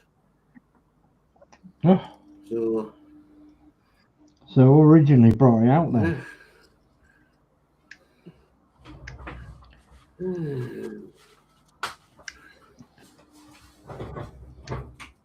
It does look a nice little kit, that. Trying to read it. NT Ditto or something? All right. Yeah, Ditto. And then Ditto, All right. Ditto Rocco. It must be in German. So that, yeah, so that's really strange then, isn't it? Then it came out. Then Tamia took it. Yeah. Ditto, then Ditto Heinz Böhringer.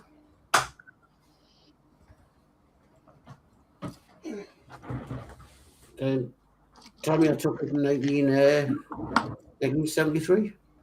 So it's an old.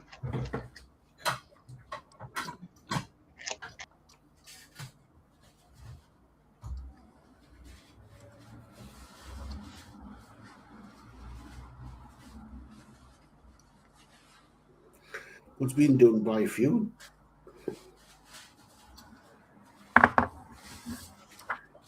I didn't pay much for it, mate. I got it pretty cheap. Oh, hang on, Dave's been kicked out. I'll bring him back in. I didn't pay much for it. I got it. Is he back? Yeah, it was. No. Come on. Behave yourself. Nope.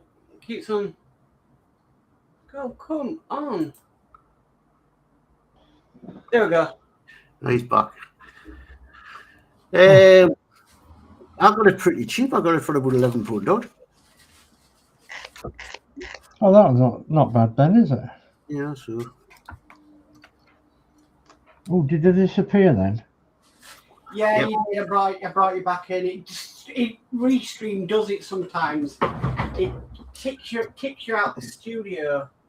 Yeah. But it's sorted now. Thank you. Right, I'll do a round since I've got no to dig. I'm done. Right. So there's no to show. Well, I can quickly show. So I'll bring you up. No, look at that, man. This is bloody playing funny tonight. It is. Maximize. There you go. Right, so I've got the sides on. Shiny. I've got these bits on.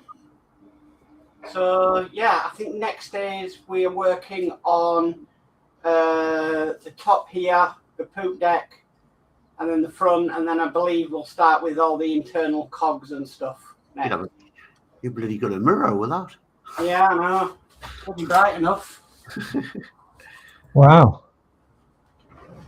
Yeah, it looks nice, doesn't it? Mm. Oh, well, Dave wasn't in, so I'll bring it back down.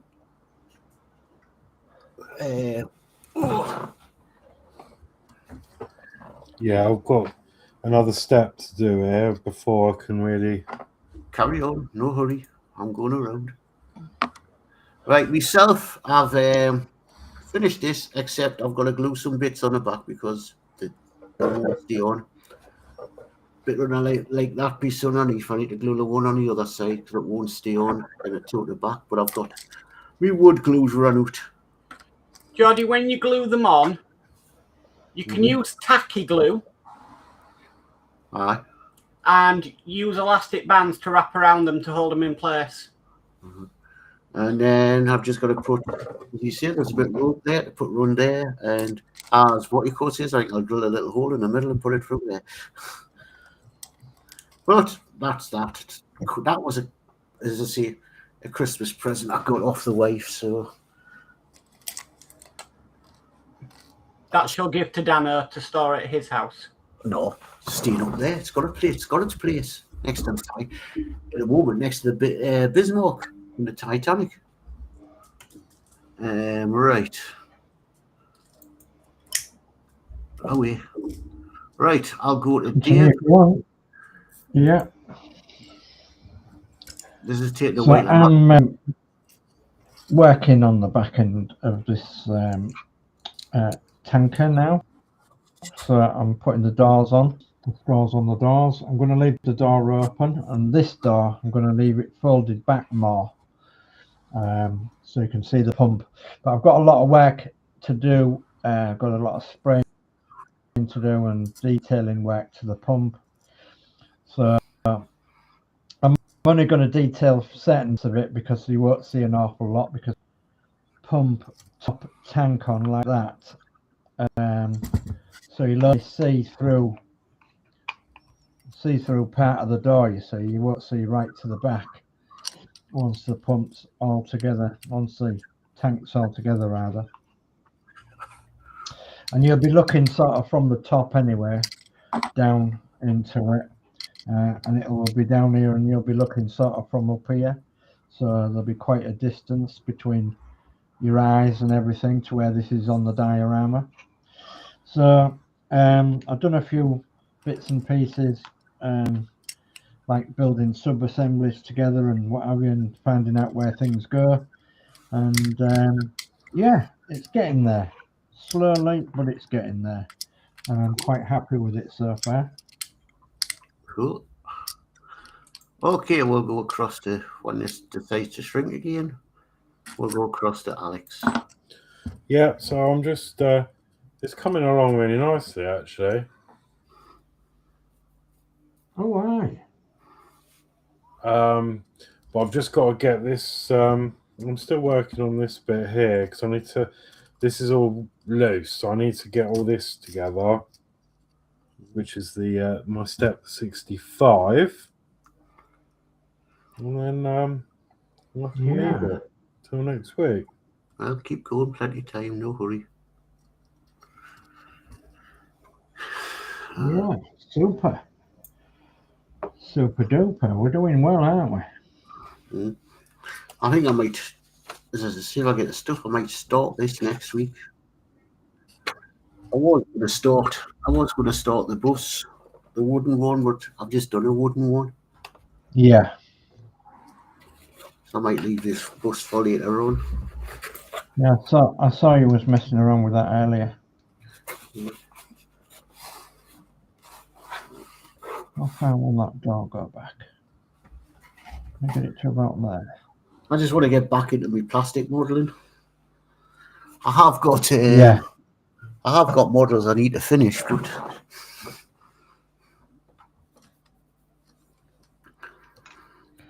I can get this started, ready for the first port, ready for painting. Oh. Come on. Stop being naughty. Oh.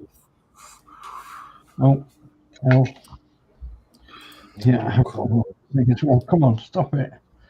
Damn thing. It's going to stick to my fingers now. Oh. Oh, no.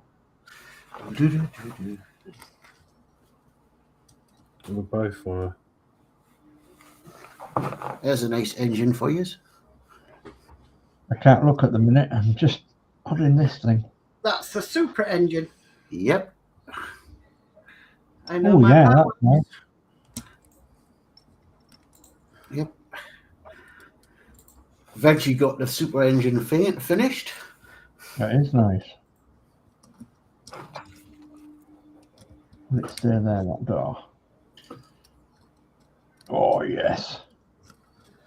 Want the door to be flat on that side. You think all that work on the engine and all that, and it goes in the car and bang, you didn't see it. That's the problem, isn't it?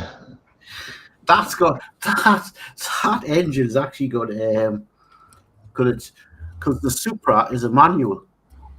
Yeah. So it's actually got a clutch plate in it, and you can't see it now. It's gone. Yeah. Once you put the clutch fittings in, bye bye. But you actually fit a clutch plate in it. Oh, that's going to work perfect because I've got the driver's door open. And I've got that side door open more than that side. And I've got to decide which side, I'm going to have the pipes over to the aircraft. Yeah. God, blimey. So you're hand painting them, Dave, or spray painting them? I hand painted the cabin chassis, but I think hand painting the pump and everything is going to be a bit tricky. So I may get my sprayer out and spray that. All the inner work, so you're going to have to hand paint. Yeah, I'm going to have to pick out details, definitely. Yeah. So yeah, I may well hand paint it before I put that together, so obviously I can get to everywhere. Yeah. Decisions, eh? So is that the last one before you start building the aircraft?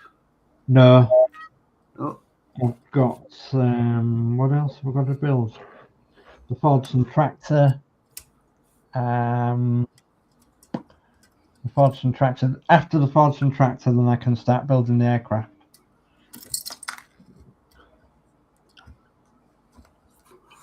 Because I've got an Austin pickup, David Brown tractor, a bomb trolley. I want another bomb trolley and the David Brown tractor. The Fordson tractor. So a Fordson tractor and another smaller bomb trolley after this, and then it'll be the aircraft. But you didn't see the aircraft when you came because it's all boxed up, Dave. But it's the Danbuster's Lancaster, isn't it? Yeah, it is. Yeah. So it's it's all boxed up and obviously got to be made yet. So, but I'm really looking forward to it now. I was sort of thinking that I may have taken on too much, but I'm looking forward to it now. The more I do with this sort of thing, the more I'm getting into it, and the more that I'm thinking, yeah, that'll work. So, yeah.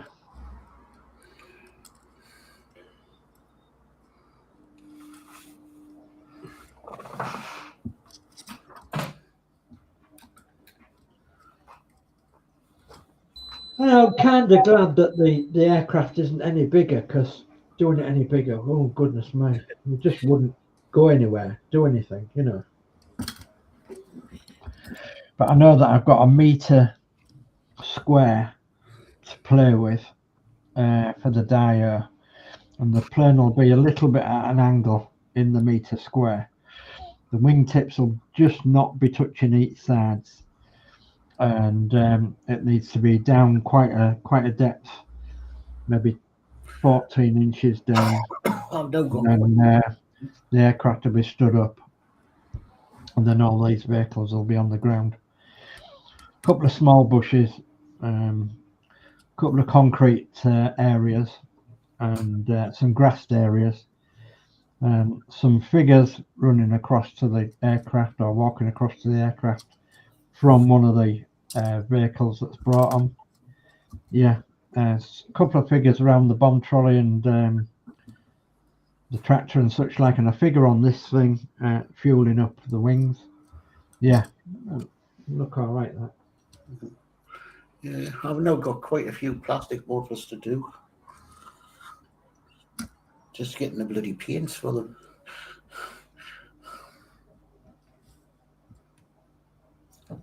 Have you tried looking on eBay and such like for second-hand paints and you know, people that have given up modelling and? No, it's well. Now I've got an outlet in the town. Yeah. So, in a little bottle of Vallejo paint's only about £2.50. Yeah. So I've got an outlet now, but didn't have an outlet until a couple of months ago. Yeah. That's why I'm now starting to make lists of paints I need. Yeah, that's a good idea. For the different models. So I can pick them up a bit at a time. I just wondered about, eBay or... I need to look at washes as well and stuff like that. Washes, yeah. Did you say you've got a boys' store? No. No. There's one at Bladen, but it's if you haven't got a car, it's hard Yeah. to get. But this shop's got washers and everything in. It's got all the AK stuff in. Oh yeah.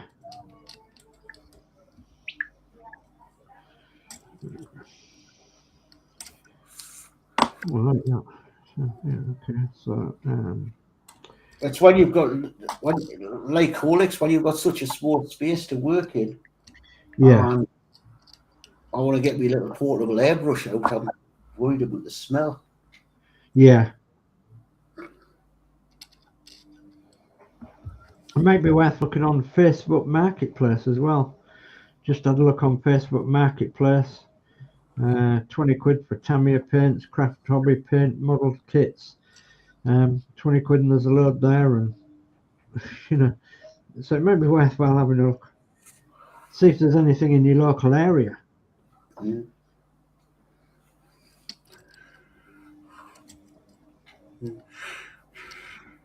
As I say, I've got two little sort of handheld compressors. Yeah. Doing spray painting, but I've got any way I can sort of set up where I can sort of get a paint moving by the thing with the window. Have you you've got access to a garden, haven't you? No. No?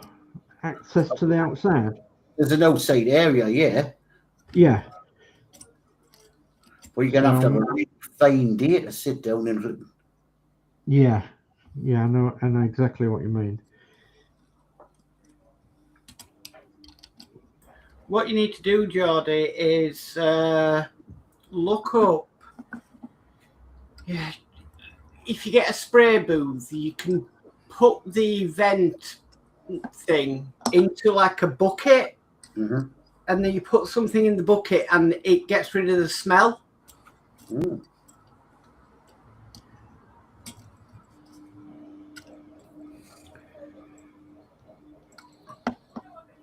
I think a lot of it's down to the type of paint as well, isn't it? And the type of thinners and what have you, and the type of paint in general. Oh, that's The primers and we guys are going to put on my list what's thinners for the Vallejo paint.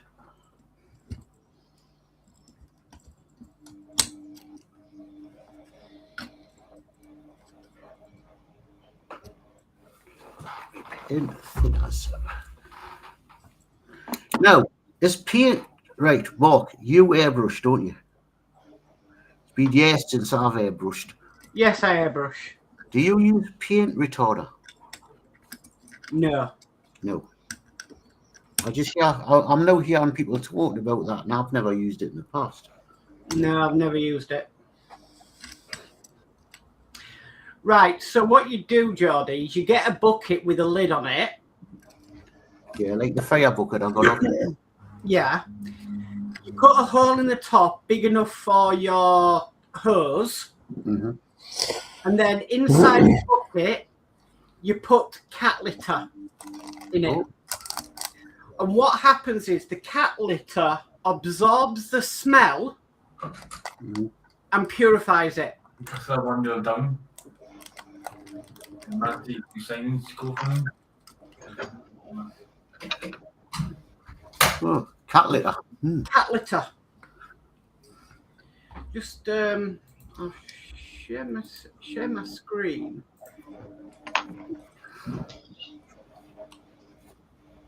So this is what this guy's done.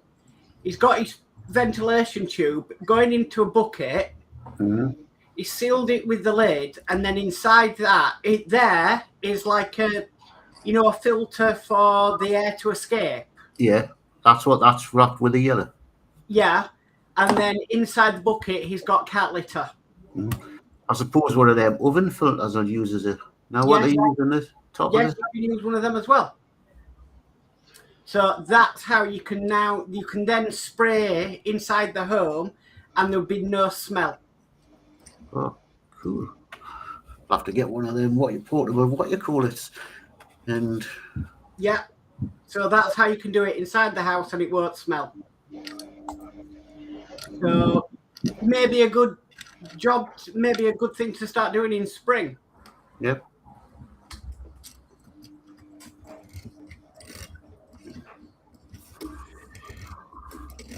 Little hack there. Yeah, it's a good idea.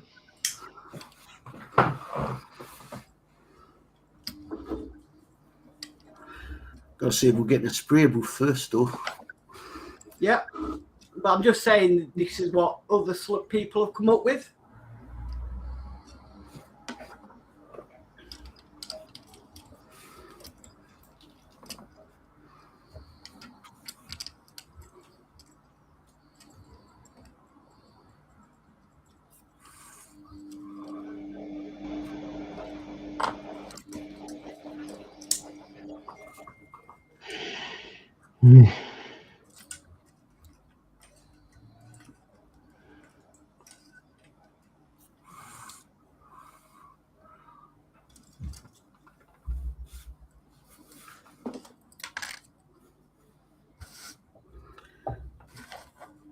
I was hoping to get the allotment today, but the weather wasn't good.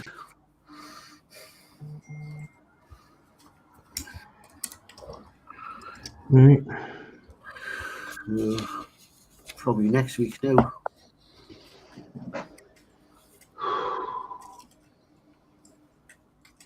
God, shattered. Oh.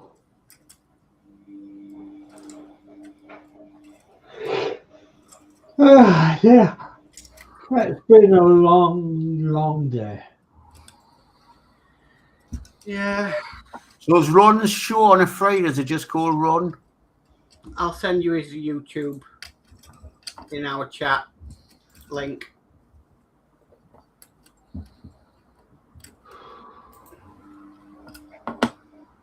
I'll send you his channel.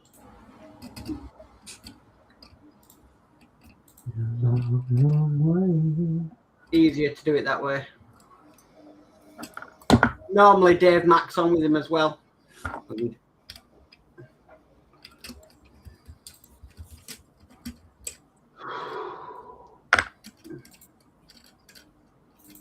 There you go, I've sent it in our chat. Does anybody still watch the HTML, lads? Sometimes. Sometimes I can never watch the Friday show because that's just on too late. And I'm in the land of Nod then. Sometimes that's the one I watch. The Sunday show, I'm normally pretty knackered after the Partwork live show. Yeah, sometimes when I go on the nose straight away up, they say, "Oh yeah, it worked, Geordie." Yeah, so I do sometimes. I do sometimes go in and, you know, just say hello and everything, but most of the time is I'm knackered. Yeah, if I go in the sort of arm at work, Todd will go, "I know you're at work at this. You must be at work or you've been on this time."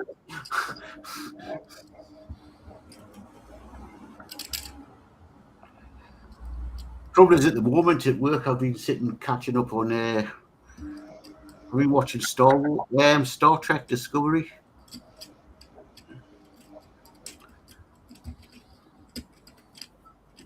It's great when you get to work and you can sit and watch programs.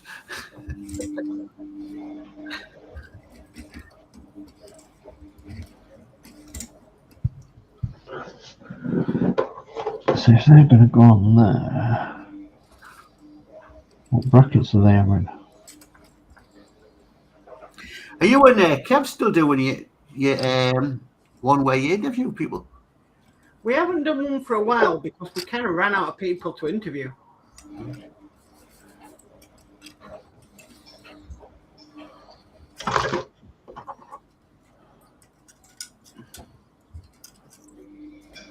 Perfect.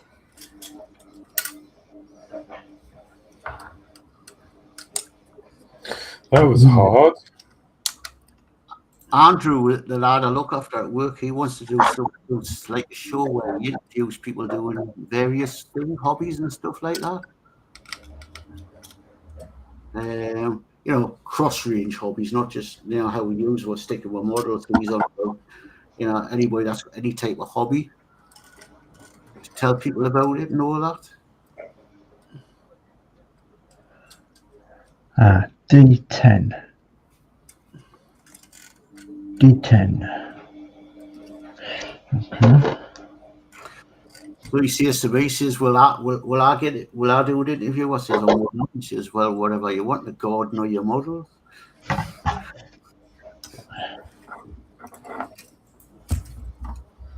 That must be it. D10. D10. Yep.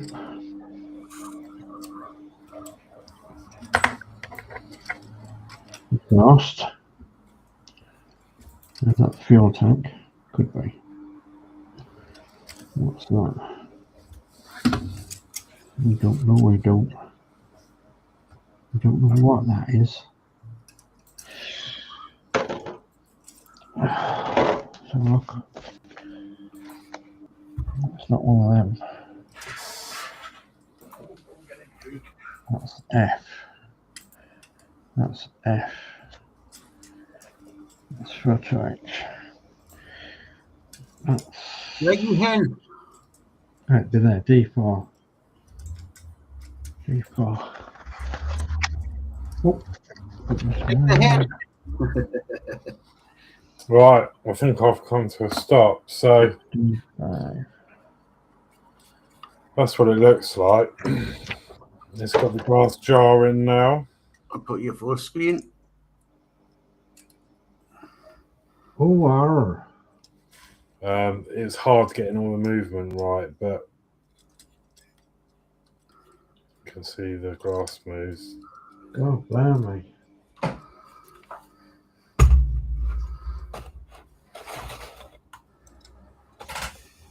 It's very clever on the wax It's out. really cool. Very clever on the wax out. See, I've been really enjoying it, but it's very intense. I don't think it's for a beginner. Yeah.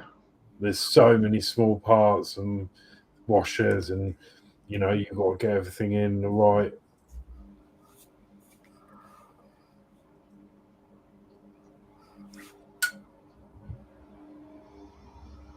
Yeah, very good. But yeah, Very good indeed. Huh? Very clever. Huh? yeah, still got a fair bit to go, but that'll be for another day. Yeah. I've got a new pet.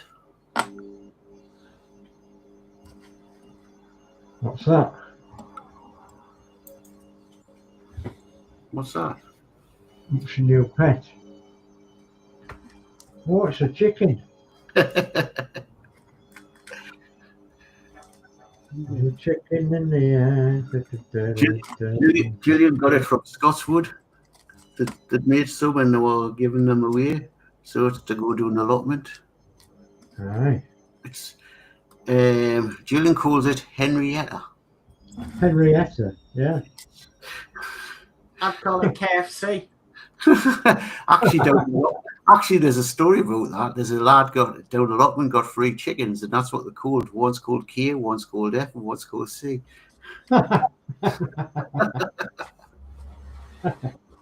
I say, says Gillian, call her Woody. She goes, Woody, aye. Then you can sing, you've got a friend in me.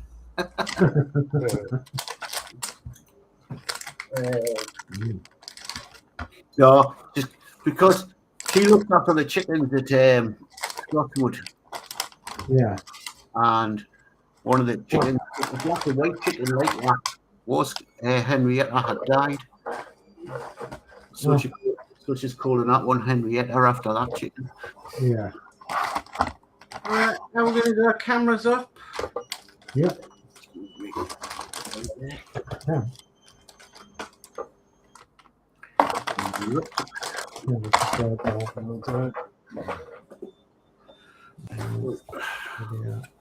Wrap it up, it's still 9:30. I'm knackered. Yeah. Like it. Good. I've done a gym workout and then a cycle ride.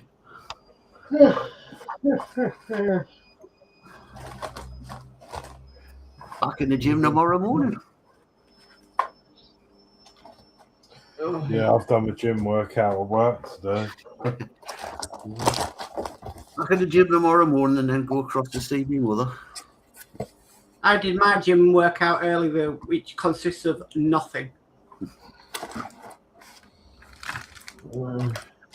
I'm hoping when if I lose weight, I'll come off the sleep apnea machine. Yeah, you quite possibly would do, Dave, yeah. I'm hoping the loss of weight will get us off that. I hate that thing. Yeah. Well, can't sleep with a bloody mask on. Yeah, not nice. Right. Well, thank you, everybody, for your comments tonight. That's been watching. Yeah, thank you ever so much. Been great. Flip Dipsy is what's the head for, Dave? Yeah, it's the wife. The wife works at Scott and looks after him, and they were making some wooden ones, so she's got one, and it's going in the allotment. But I'm not having real hens in the allotment. Take too much looking after, so the mind a wooden one. I don't have to feed it. I say to her, you should have got them to make a wooden egg to go with it. Get a couple and you and Danno can do wooden egg spoon race across the frigging allotment.